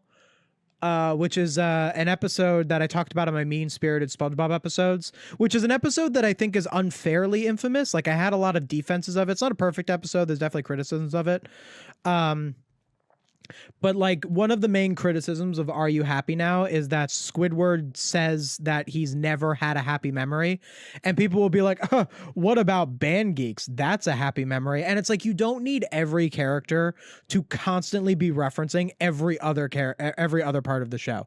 In fact, I'm glad they didn't reference Rocky in whatever episode, this Pet the Rock episode. I haven't seen it, but I'm familiar enough with it because of like cultural osmosis. Like, look at this one shot from it that it used.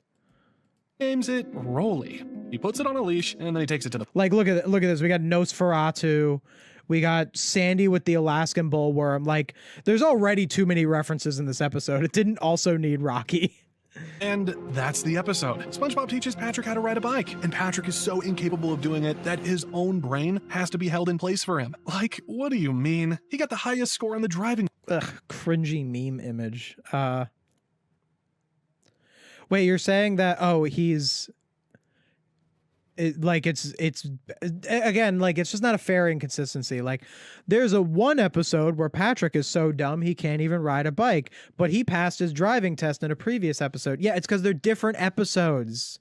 They need to do different things for the story, but it doesn't like mess up the character. Like, Patrick has always been a dumb character. If there was a season 1 episode where Patrick, like, I mean, I guess it does kind of dumb him down, but I think that that's really the only criticism you should make is look at this episode where Patrick can't ride a bike, talk about how he's too dumbed down, talk about how that harms the story, and that's actually what you can discuss. But you don't need to go like, did you know in a previous episode he got a driver's license, so how come he can't ride a bike? Duh. Like, it's just poor. But that's all AI can do. That's all it can come up with is contradictions from a previous episode. It doesn't comprehend story. It's why AI has no place in the arts. It has no place discussing the arts. It has no place creating the arts. There's just like, this stuff is proving it when you look at it like that.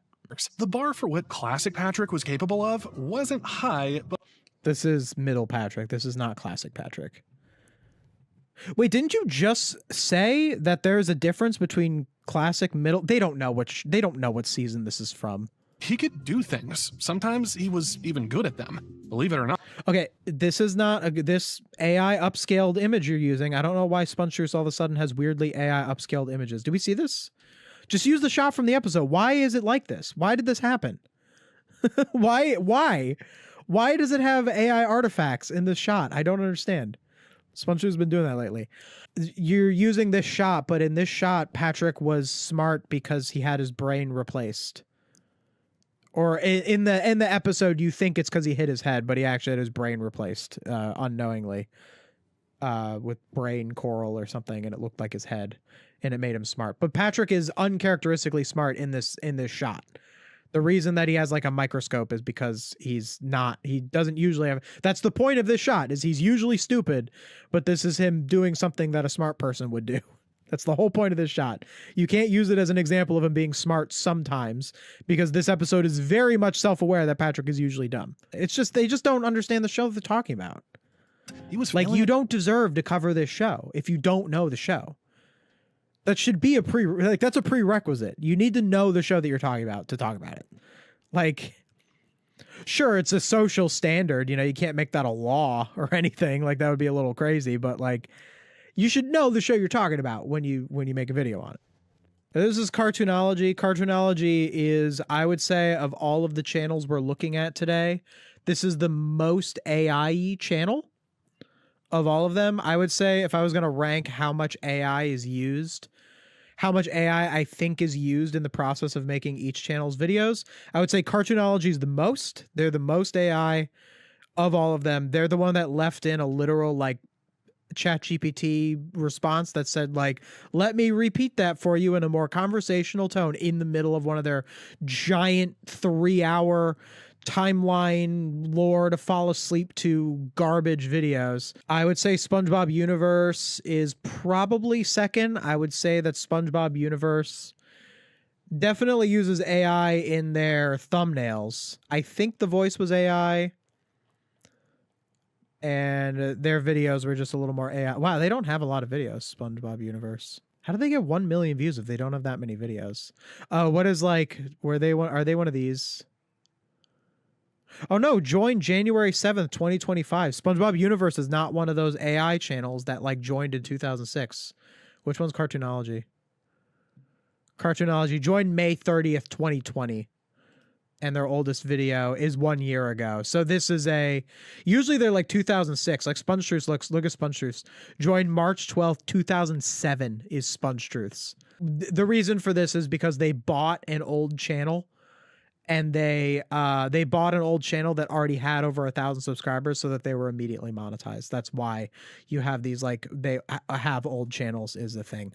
So they might have bought a channel that had, 30K subscribers. Like, we don't know what SpongeTruth actually started at, or Cartoonology. I mean, Cartoonology only has 20K subscribers, but it only was from 2020.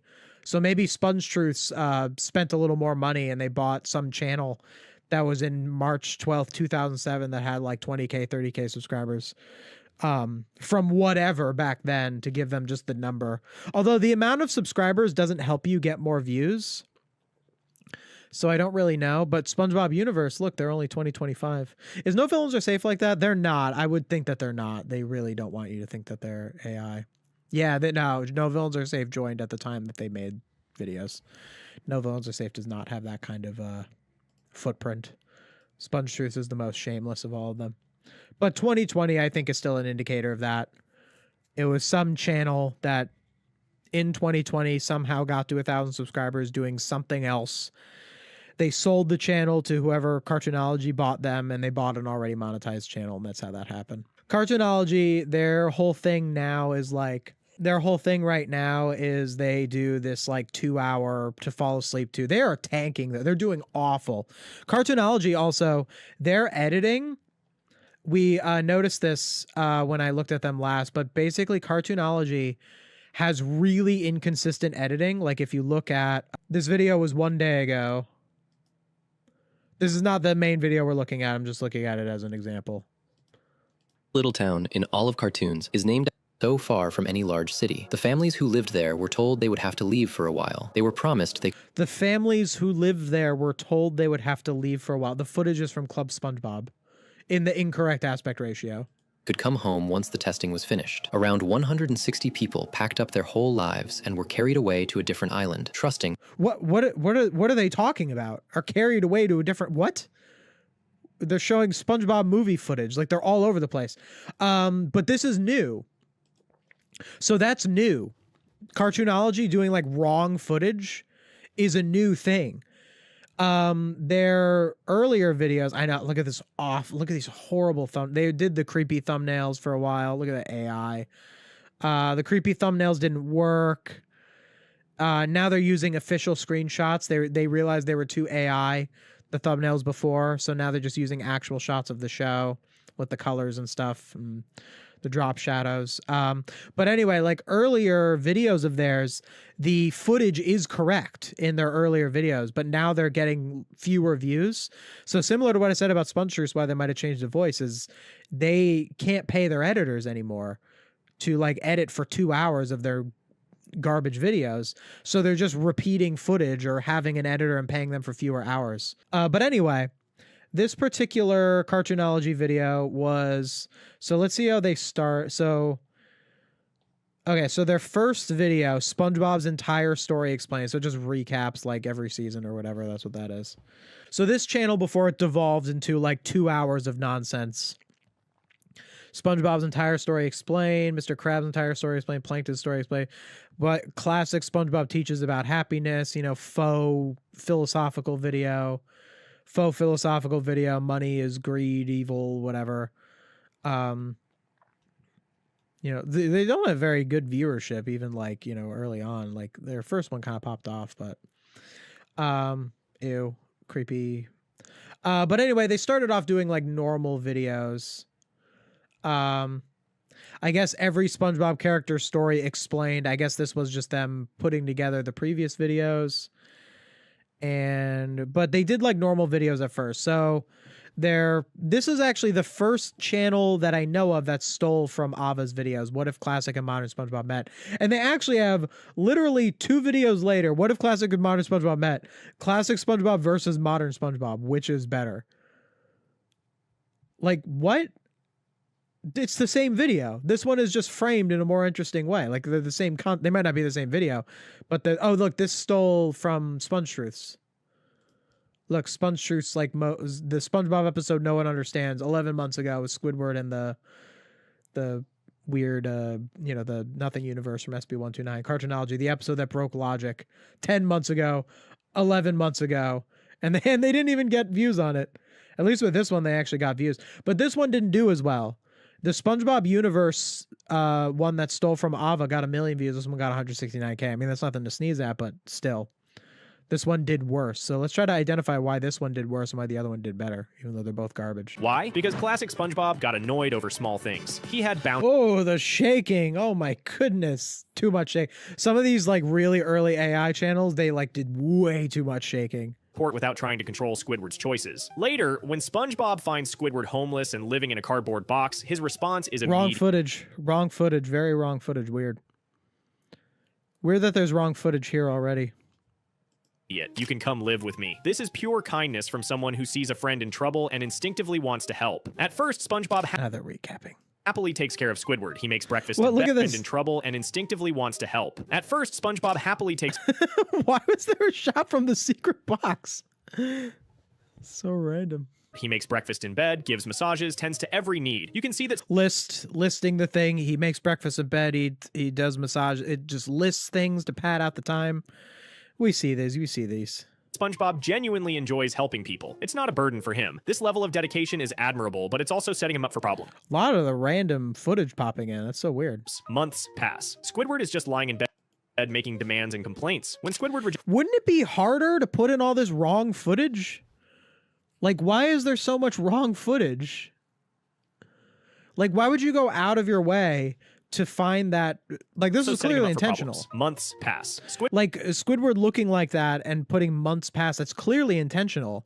But why would you put that shot from Club SpongeBob in? Wouldn't it just be easier to just have it be a shot from the episode? I don't understand the decisions these things make. Squidward rejects lemonade because the lemon has 3 seeds. I can't eat anything odd-numbered. SpongeBob's smile falters for just a moment. This is brilliant character writing. SpongeBob What?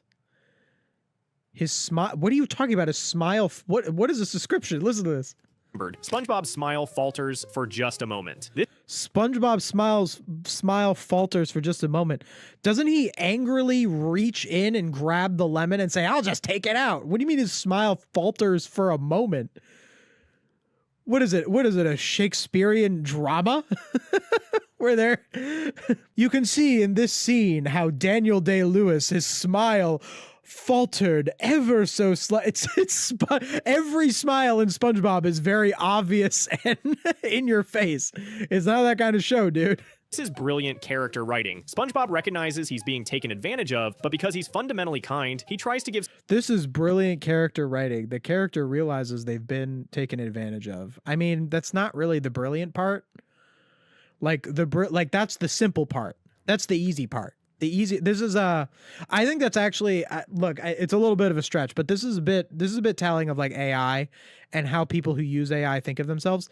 That's not the part that's brilliant, what it just said there. And I know it's just saying it to say words, but let's use it as an opportunity to have a real discussion. So it just said, it's brilliant that the episode has SpongeBob realize that he's being taken advantage of. That alone is not brilliant. That's just an idea for an episode. That's just an idea for a story about there's a guy who realizes his friend is taking advantage of him. The reason that Can You Spare a Dime is brilliant is because of how that story is executed, because of the things that the writers chose to have happen and the sequence in which those things happen that makes the episode interesting to watch and that still succeeds in it being funny. Can You Spare a Dime is not brilliant because it's a story about a guy who takes advantage of his friend. You could do that in a show that's very unfunny. I'm sure there's plenty of sitcoms that have that same plot and it's very unfunny. The reason that it's funny is because of the things that SpongeBob does, you know, the bits about the lemon, the why aren't you in uniform, the part where he brings the TV in and it's like, get a job, I've never heard of a job, like all of that stuff. That's what makes the episode brilliant because the writers specifically chose to put certain bits and certain moments in that tell that story. That's what makes it brilliant. Just saying that the story itself is brilliant means nothing. That's something that would resonate with an AI bro or someone who likes AI. Not to say that everyone who watches this explicitly likes AI. Plenty of people don't know. But it kind of reminds me of the idea that the people who like AI are people who believe that an idea should entitle you to success, when that's not really the case. That's not really how ideas work. You are entitled to success when you execute an idea perfectly. Like, look at, you know, my channel. Like, my channel is pretty successful right now. It's successful enough for this to be my job. It's just a channel that talks about, you know, movies and TV shows. I mean, mostly SpongeBob right now, but I'm trying to branch out a little bit. But that idea on its own, a channel that talks about movies and TV shows, or a channel that talks about SpongeBob, that's not a novel idea. Plenty of people have done that before. The idea of doing that has occurred to everyone. I'm sure there's millions of people that are like, oh yeah, a channel where you talk about SpongeBob episodes. I like SpongeBob. Maybe I could do that. And for one reason or another, they don't end up doing it. Just having that idea doesn't entitle me to success. What entitled me to success is that I posted consistently, that I garnered an audience, that I had a specific way of writing the videos that made them work out. It's the same thing with, Why Can You Spare a Dime is a brilliant episode. It's not because they made an episode that had a certain plot. It's because of how they executed it. But someone who likes AI, or more broadly, people who aren't that intelligent, who would fall for something like this. And I'm sorry if you're someone who has fallen for something like this. I'm not saying that, you know, you should feel ashamed or anything, but you should be aware that there are things that are a flaw in how you perceive your media. That's why you fell for this. And the fact that you're here and are thinking about it, it means that you're not unintelligent in the sense that you are trying to learn to get past that, and that is a good thing. But to generally people that this kind of content would work with, they think that having an idea entitles them to success. And that's why people who like AI get mad when you tell them they shouldn't use AI, because they think, well, I have this great idea and all I should have to do is type my idea into a prompt and then it makes it to me because I have this idea. Since I have this idea, I should be a millionaire because I have the next best movie idea. Oh, we've all talked to that guy. We've all talked to that guy. Oh, I have the best idea for a movie, And it is a good idea for a movie. When you talk to them about it, you sit there and you listen to them talk about it, but they have no concept on how to execute it. And this is what AI is taking away from people. The idea of being challenged to actually execute your projects. Modern SpongeBob lost all of that complexity and became a one-note character. This is not modern SpongeBob. Why are you using footage from middle SpongeBob for modern? Again, not understanding middle SpongeBob and modern SpongeBob. Like, just this, it just muddies the conversation so much. You're not making a real criticism of the character. Like, the point of saying that modern SpongeBob is a problem writing-wise is because we are currently in modern SpongeBob. If we weren't, we wouldn't call it modern SpongeBob. We would call it, I don't know, when 10 years from now, when SpongeBob is inevitably still on the air, we won't be referring to this era of SpongeBob as modern SpongeBob. It would be like, the 2020s era of SpongeBob or something like that, But modern SpongeBob is currently going on. So how SpongeBob is written in the modern episodes is a problem because they're still writing him like that. How SpongeBob acts in this episode that you're criticizing, he doesn't act like this anymore. This SpongeBob doesn't exist anymore. Say Breath of Fresh Squidward perfectly shows that classic SpongeBob would probably get annoyed at modern SpongeBob in a similar way. Oh, it's saying that Breath of Fresh Squidward is classic SpongeBob. So it's even more wrong. I thought it was saying Breath of Fresh Squidward was modern SpongeBob, and it didn't like how SpongeBob is. Yeah, because SpongeBob yells at Squidward in this episode. So he stands up for himself. Okay, but this isn't classic SpongeBob. This is middle SpongeBob. It's not the same era.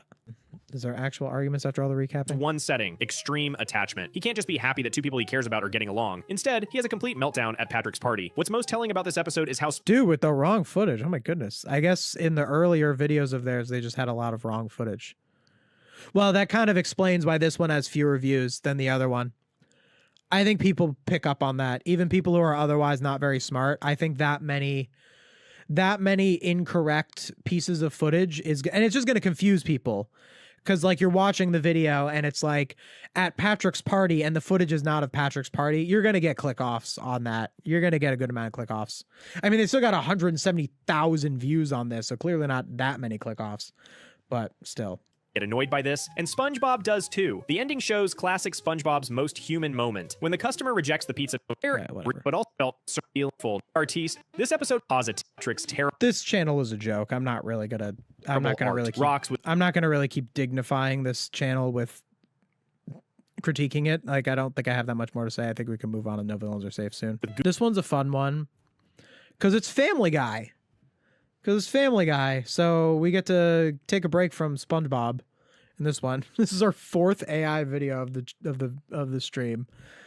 Is this the most AI videos I've ever watched in one stream? 4? No, I did 4 with the Mrs. Puff video. But some of them were smaller. Probably done that many. Before we watch this one, I actually want to watch Ava's short about this video. So Ava actually acknowledged No Villains Are Safe stealing this video. Content farms are shameless. So I made a video a few weeks ago calling out a bunch of channels all around. A great video, by the way. You should watch this video. This video is actually how I learned about a lot of No Villains Are Safe's practices and how I was able to properly cover them. This is a great video. Run by the same content farm that allegedly has some shady business practices and also probably uses AI for their videos. They decided that the best way to respond to my video is to just copy one of my videos. So yeah, this came out not long after Ava talked about them.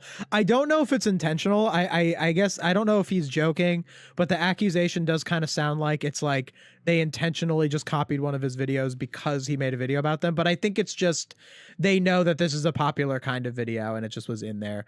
Again, I think that they ask AI for what are good video ideas. And because this video is so popular, AI is going to spit out that they would not be friends modern versus classic character is going to be a popular video. I think that's really the reason. Me, it has the exact same words on the thumbnail. I was actually gonna make a whole video going through this, probably AI assisted crap, but I wonder why he never made a video on it.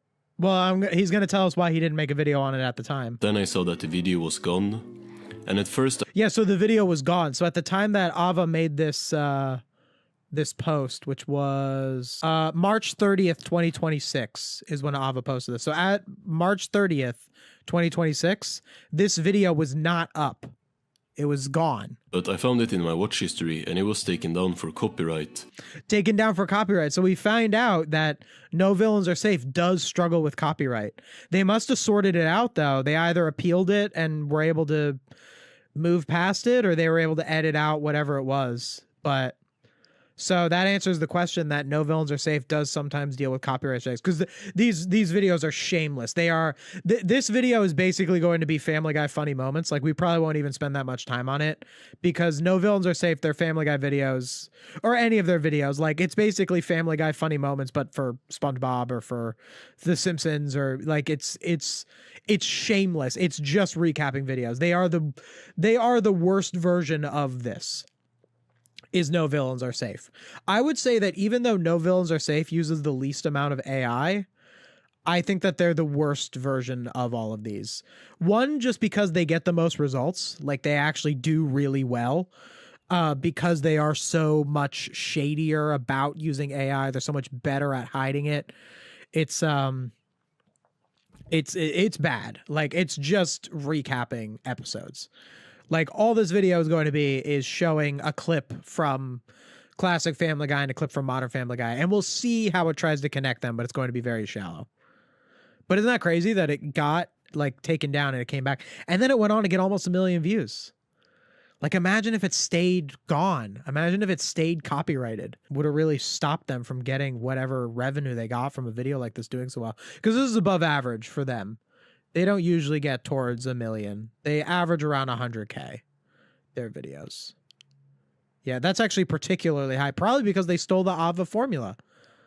Like, that's just a very winning formula. To actually be honest, when I did my Does Modern SpongeBob Hate Its Past, you'll notice that the shot I used is from when Modern SpongeBob and Classic SpongeBob met, which probably caught people's attention because the concept of Modern SpongeBob and Classic SpongeBob meeting does just get you more views, just in general. It's just a thing that catches people's attention. This video was just a review of SpongeBob and Patrick's Timeline Twist Up. It doesn't have anything to do with Ava's original video. And this was one of 3 different thumbnail tests, and this one was just the one that won of all of them. But I did choose this frame because I knew about Ava's video doing well, but it's in no way stealing his video, because it's... Since this channel's videos is just recapping entire episodes of yeah, exactly. cartoons for 50 minutes. Like, I wouldn't wish the copyright demons on my worst enemy. Oh, that's very nice of you, Ava. I wish the copyright demons on No Villains Are Safe. Oh, I would love that. They deserve it. Like, this is...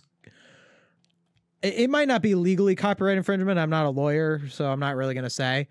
But this is morally copyright infringement. You are just taking other people's. I think the reason that Ava doesn't want to say that is because Ava's had some issues with like the copyright things where I haven't.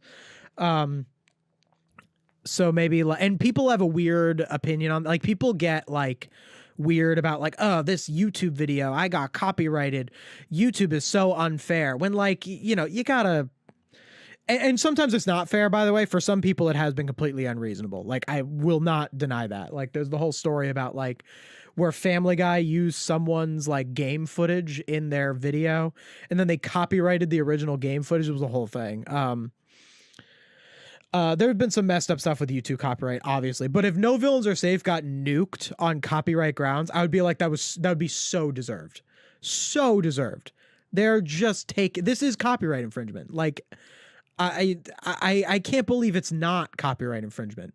And they're using the fact that people like me and Ava exist to get around it being copyright infringement. You know, like, it's really messed up, because to go after No Villains Are Safe would usually mean to go after someone like me.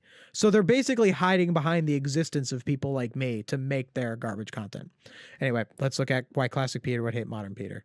49 minutes. I'm not watching the whole thing. This is the Peter we met. The Family Guy we were lucky. The wobbling. No Villains Are Safe. How do you have the audacity to put in your descriptions of all your videos, we proudly don't use AI, and then you do all of the things that the AI channels do? Like, who do you think you're fooling? Well, I lied to my wife, and she deserves better. We'll call him Classic Peter. And this is the Peter we have now. I better do millennial CPR. 1. Ugh, whatever. 2. Ugh, whatever. 3. Ugh, I'm gonna let my parents take care of this. If one could... That wasn't really a Peter thing. That's such a muddy joke to choose. That was a joke about... I don't know why this is the shot. All right, I guess I have to explain the Peter becomes a millennial episode. Yes, what season? This episode is so stupid. HTT Pete is the name of the episode. HTT Pete, season 16, episode 18. In the year of our Lord, 2018, they decided to do an episode where Peter becomes a millennial, and they make a bunch of jokes about, like, millennials. Ah, Family Guy, always on the ball with your references. I guess it makes sense, a show that built itself off of, like, addressing, like, 80s movies or 80s sitcoms that, like, no one's heard of anymore all those years later would have a... Wouldn't Peter just actually be a millennial now? So he became a millennial, which I guess in 2018 would have been, like, 10 years younger than him? I don't know. But anyway, I guess I have to explain the joke. So, so the joke here is not about Peter's personality. It's because he was acting like an entitled millennial, which is Family Guy, you know, like, it's a whole other discussion for another video, but like Family Guy, as much as Family Guy can be progressive at times, I feel like Family Guy has a lot of like right-wing coded jokes, and I feel like that's one of them, where it's like, oh yeah, all millennials are like lazy people with man buns or whatever. That was kind of what I felt this episode was. But anyway, the point is, like, kids these days, or millennials these days, which were all adults at the time of this video, at the time of this episode, anyway, it's a Family Guy criticism. Millennials are so like entitled and lazy, they're not even going to give a guy CPR. They'd rather call their parents. That's the joke here. It has nothing to do with Peter as a person. It's a joke about the group of people that they're making fun of. So it's a horrible example for this video to choose as the main example. Parents take care of this. If one could die of cringe, I think I already would have. Peter... He who lives in a glass house should not throw stones. 85 is millennial. Oh, I guess so. Peter is a millennial. It's all nonsense. It's all stupid. It's just another way of taking groups of people and dividing them. I think the whole Generation Z, Generation X, Boomer thing, I think it's also stupid. It's a way of dividing people into arbitrary boxes. It's very fascist. Don't fall into it. If Classic Peter took a ride in Stewie's time machine to come see what he became in the future, certainly bet that he would absolutely hate who modern Peter is. It doesn't even really work, if I'm being honest with you. Like, the SpongeBob one kind of works because SpongeBob's like whole thing is that he would stand up to people. He would get like angry at people in the early seasons, and now he doesn't. And that's like the main criticism of how SpongeBob changed as a character. But that's not really Peter. Like first of all, it's a bit of a cherry pick. So like you take like this. This is the Peter we met, the family guy we were lucky to have. I cheated the government. So like you take this shot, this is from the first episode, and he's like saying like, oh, I'm so sorry to my wife Lois. You could find an episode from literally the most recent season where Peter says something along these lines. So just if you're taking it from the sense of like Peter used to be honest and like now he's not, like what you can talk about with Peter as a different character is like Peter used to kind of be like, I think the biggest difference between classic Peter and modern Peter, if I was going to make a similar video, which I might and have thought about, I wouldn't steal Ava's thumbnail for it because that'd be like, it would be pretty blatant. But I'd say like the biggest difference between modern Peter and classic Peter. And again, like what's classic Peter, seasons 1 through 3, because seasons 1 through 4, because classic Family Guy is really seasons 1 through 3. It's like SpongeBob, because 1 through 3 they got canceled and then they came back. Like Peter in those really early seasons, he used to say like freaking sweet, you know, like that's a big difference. And when Peter stopped saying stuff like freaking sweet, so Peter like in that era, like it's a little more of just about his more like bubbly humor rather than it being like Peter in the original episodes was a good person and the new Peter's a bad person. Peter was always a bad person. Like that's the point. That's literally the point of Family Guy is there's sitcom dads are like wholesome. And Seth MacFarlane wanted to fly in the face of that. And that's why, and like The Simpsons kind of flew in the face of that with like Homer Simpson, but even The Simpsons itself is a little more tame than Family Guy. Like that's kind of always been the point of Family Guy. Yes, there are arguments you can make that Peter's like more awful now or does more awful things, or they make more jokes about him being a bad dad rather than in the early seasons where like it would be like he's more of a loving dad. But like it's just taking the SpongeBob idea and like just leaning into it to try and make it sound sensationalist. Before we proceed, I'm going to make it clear which different versions of Peter I'm referring to. It is going to establish the different eras. Good heart, most of the time. However, as the show progressed, we started seeing Peter turn into just a full-on frackin' psychopath, hating frackin'. I hate the frackin'. It makes me so mad. Either say the word or don't. Don't say frackin'. It's frickin' annoying. The classic Peter was roughly seasons 1 to 3, maybe a bit of 4. Everything after that right there is modern Peter. Whoa, that's oh man, wholly unnuanced. Are you kidding me? You're dividing a show with 24 seasons? No Villains Are Safe is updated. They're not like with the remember with the SpongeTruths where it said modern SpongeBob and it showed season 14, which was kind of an AI tell. No Villains Are Safe. It doesn't mean that they don't use AI, but it does mean that they go out of their way to double check that they're saying the up-to-date season. It's not very hard to do that. It just shows how lazy SpongeTruths is. Yeah, this isn't outdated, the actual thing. But I think that dividing classic Peter and modern Peter from season 1 through 3 and then or 1 through 4 and everything else, I think is asinine. I think that's absurd. I can kind of see it. It is a little different than SpongeBob for sure. But I don't know. I don't like it. I think Family Guy, the eras of Family Guy are not as easy to divide. Like SpongeBob's eras, I think have, and again, there's nuance to what eras are which in SpongeBob too. Whereas with Family Guy, it's like you have pre-first cancellation, which is 1 through 3. And then from there, it's kind of muddy. It's like, well, is it like, I'd say after season 8, maybe season 9, I'd say season 10 is a pretty hard cutoff. I'd say Family Guy really dips at season 10. I watched all of Family Guy recently with my fiance, and we got to a point where we had to stop. Like, we couldn't keep watching the show episode by episode because it was that bad. Like, there was a point where it was like, we are not really enjoying the show anymore. That did happen. And it happened at around season 10, maybe season 11. So it's kind of a divide. And then I think Family Guy actually got a little better. Like there's a more dark era of Family Guy where it's like there's some bad episodes in season 11.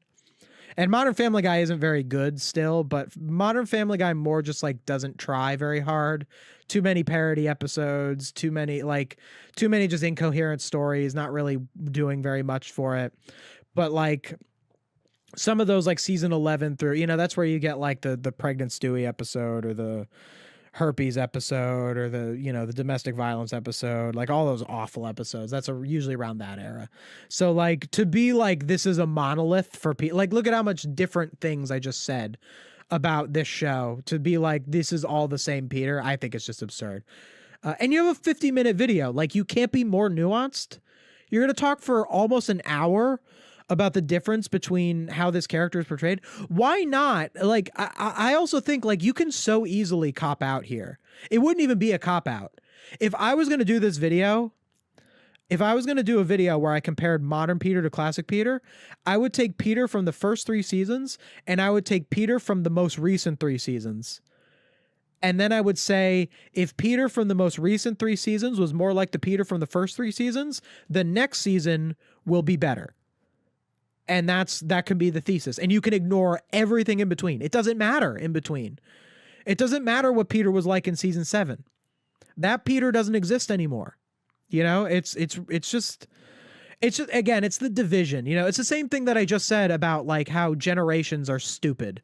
You know, like saying someone is Generation Z or someone is Generation X or a boomer or this, it's dumb. It's pointless.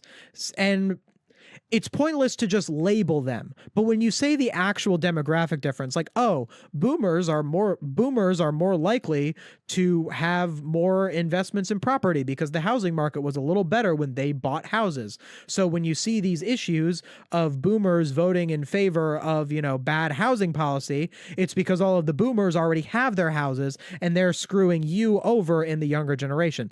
This is a nuanced observation of different generations, a time where having something like Generation Z might matter a little more. But when you do like what Family Guy did in that one episode with the millennials and said, ooh, all millennials, like they just don't want to do any work or whatever, you know, it's very unproductive. And these different eras are only important insofar as you define what their actual differences are and the reasons why they are different and how that matters to your overall point. All this to say, it's stupid that they're dividing modern Peter and classic Peter. Season 5 of Family Guy. When did season 5 of Family Guy come out? Season 5 of Family Guy came out in 2006. It's almost 20 years old. It's not modern. That right there is modern Peter. And he just keeps No, it's not. getting worse and worse. So The now, wobbling. starting with his relationship with his dear daughter, Meg. Meg, right from the very get-go, was never lucky when it came to making friends or being liked in general. Social rejection came... It's such an AI description. Like, how do people not think this is AI? How do people buy it? No way that's not like the first thing that AI spit out when it said, write me a video about Meg and Family Guy. I mean, let's start with the episode I Never Met the Dead Man. Meg wanted someone to teach her driving. He made a very solid argument for it. Maybe your father can take Recap. It's just getting into the recap. That's the whole thing. I'm teaching a piano lesson in half an hour. Sorry, Meg. Daddy also loves Star Trek. Daddy loves you, but in all fairness, Star Trek was here first. Ooh, that was a lot of cutting around. Did we see this? Sorry, Meg. Daddy also loves Star Trek. Daddy loves you, but in all fairness... Nah, this was where they got copyrighted. You see that? You see those awkward cuts? They had to go into the video. They had to cut out the parts that got copyrighted. I'm so glad we found that. That's so where it was. Star Trek was here first. Wait, you just said that this is Peter being a good dad. He literally just said that he didn't want to teach Meg how to drive because he wanted to watch TV. Like, yeah, like maybe that's not as bad as like the cutaway where he literally shot her, which is a joke, by the way. So like he's going to use that as evidence, isn't he? He's going to be like, Peter literally shot her in a cutaway. Yes, it's a cutaway to exaggerate that he's not nice to her. But like they're communicating the same thing. Peter saying, I don't want to teach you to drive because I want to watch Star Trek.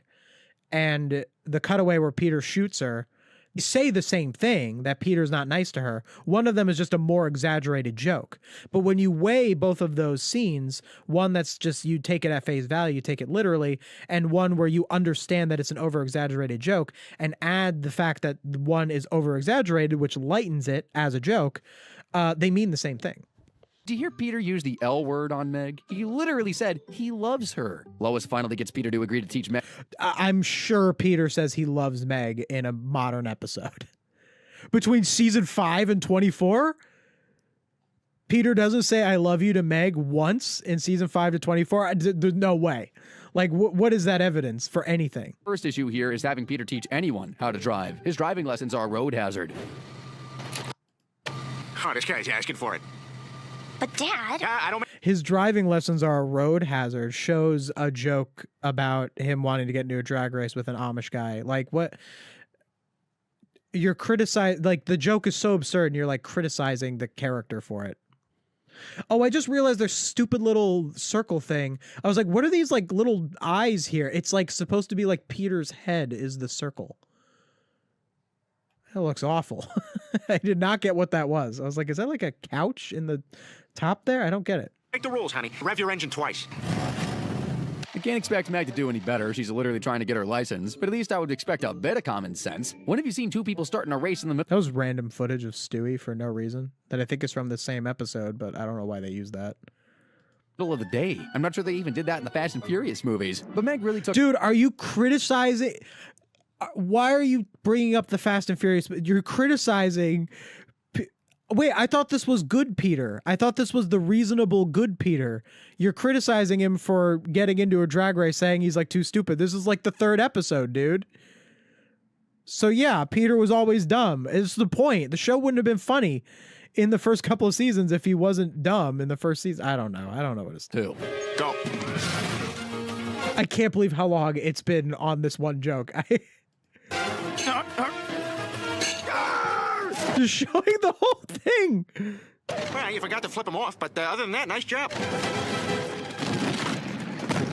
Hey, she did. Why are you showing the whole joke? No wonder you got copyrighted. I can't believe they didn't get copyrighted for the rest of this.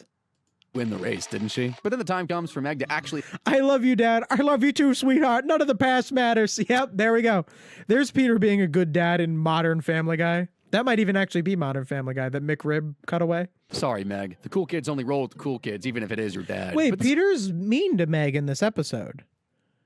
Isn't Peter mean to Meg in this episode? Why are you saying this like it's an example of him being a good dad? Because he's good at the end? But in modern Family Guy, but even like actual Modern Family Guy, if there's an episode where Peter's mean to Meg, in general, except for like egregious examples like Seahorse Seashell Party, there will be at the end of the episode, Peter will be like, I'm sorry, Meg, I was so mean to you, even in like a modern episode. And also the channel itself, it's in their best interest to not have deep commentary.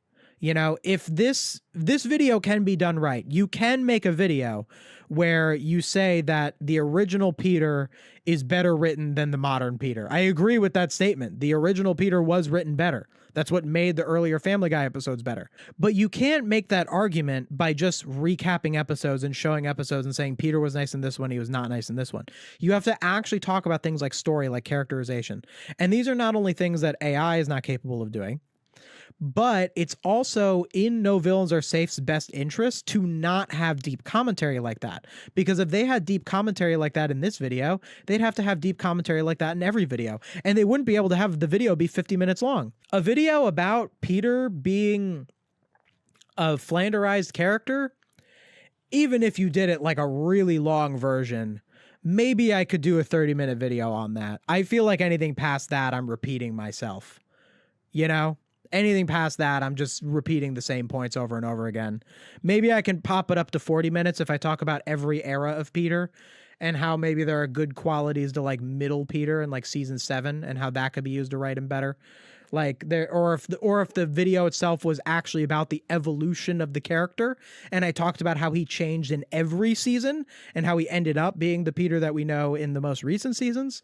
That could probably be maybe even an hour-long video if I went really nuts with it. Like there are ways to do that video long, but just the general, like, who's better, original Peter or new Peter. Like, it's just not going to get you that much time.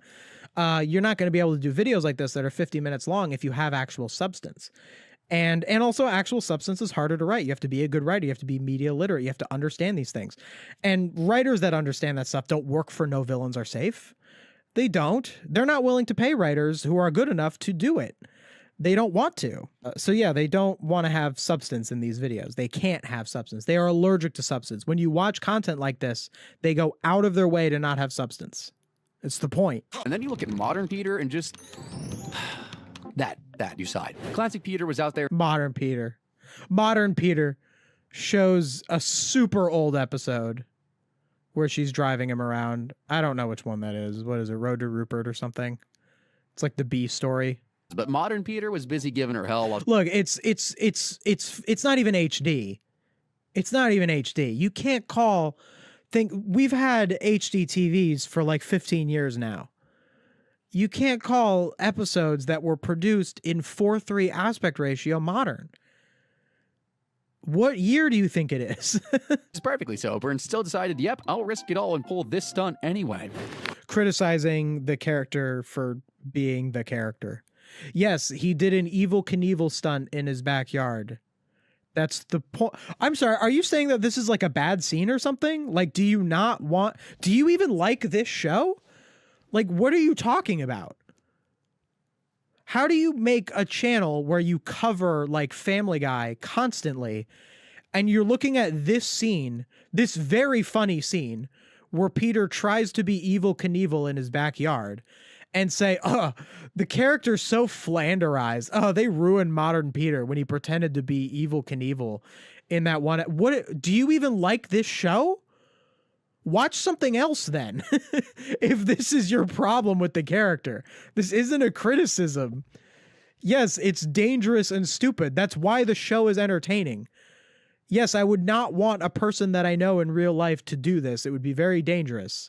That's why it's fun to watch the character do it in the cartoon show. Road to Rupert, what was that, from like 2008? I watched it when I was in middle school. But I guess it's modern Peter.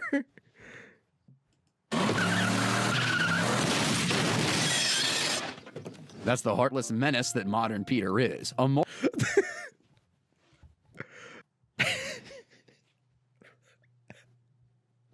I'm sorry. We have to replay that. We have to replay that. This stunt anyway.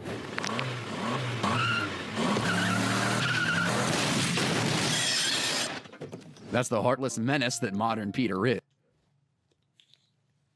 Almost 1 million views, by the way, this video.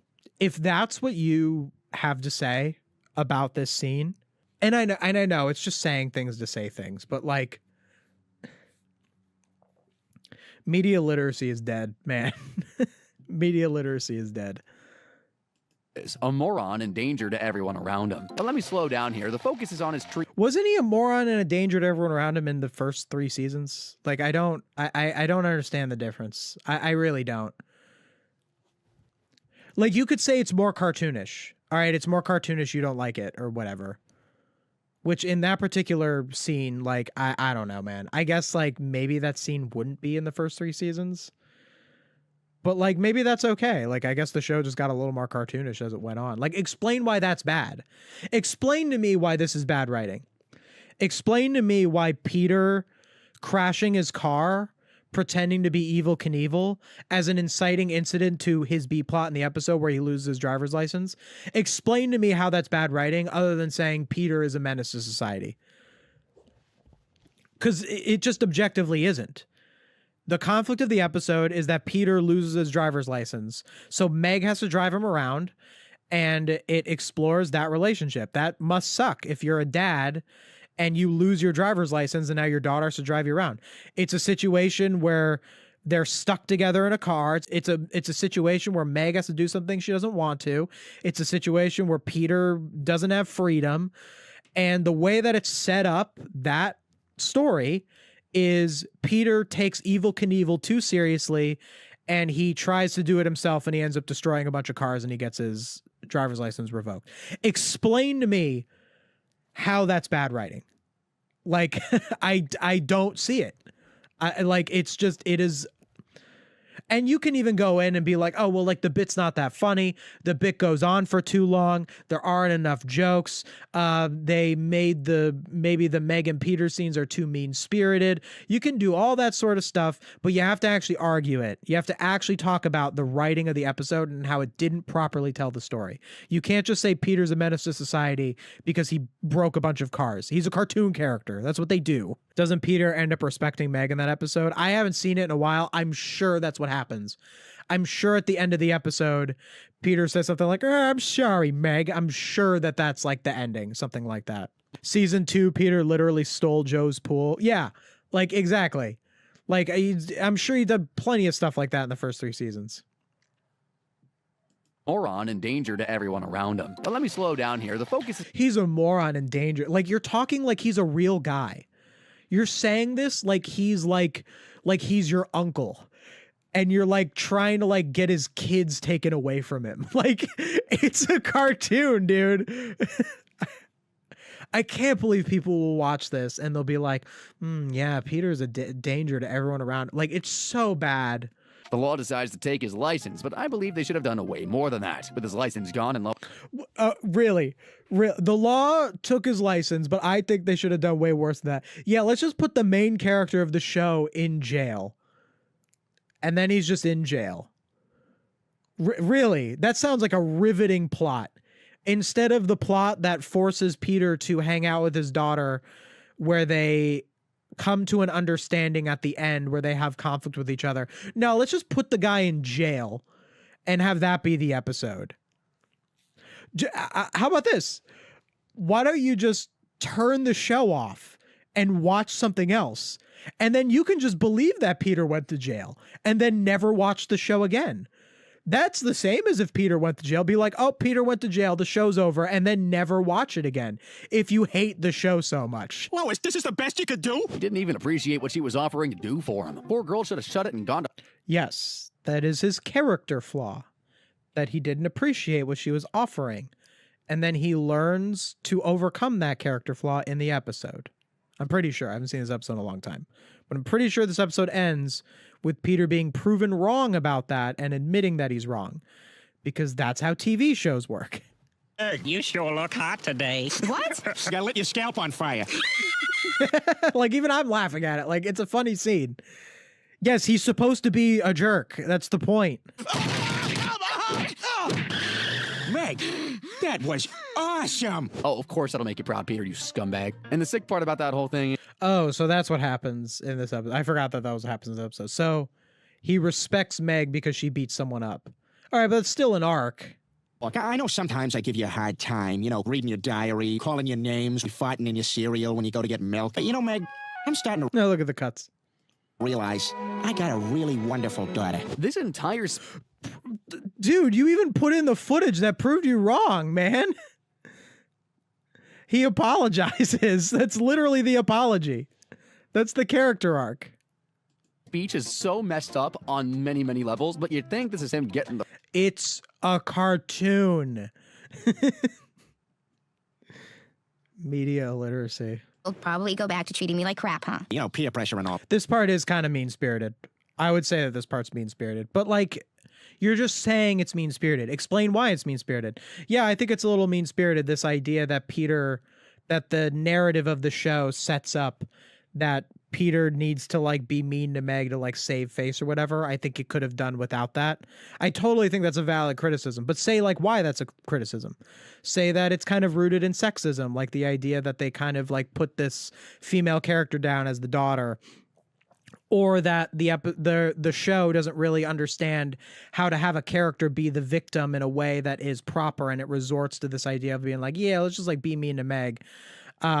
Or it feels like it has to revert to the status quo in this very mean-spirited way. These are real criticisms of this ending of the episode because this moment does undermine the apology, but just saying that it's mean doesn't do enough to actually discuss that. In Dial Meg for Murder, he entered into a rodeo contest, and guess who? See, just a random bit. For it. Come on, humor me a little. Just guess. Just a random bit. Just a random bit. Just a random bit. Yeah, and the Seahorse Seashell Party. Yeah. You know what? I want to know. I want to know what the criticism is. I was gonna skip it. But I want to know what the criticism is. I want to know how bad it is. All right, let me start. I'm gonna start with the criticism. The problem with Seahorse Seashell Party, it's a very easy dub. It's a very easy criticism. It's just a very flawed story. The problem with Seahorse Seashell Party is that Meg is framed as the character who has the arc in the episode. She yells at the rest of her family, and Brian says to Meg that like they're so dysfunctional and they like need to bully her because that like makes them feel better, and Meg kind of just embraces that, and Meg is the one who says sorry.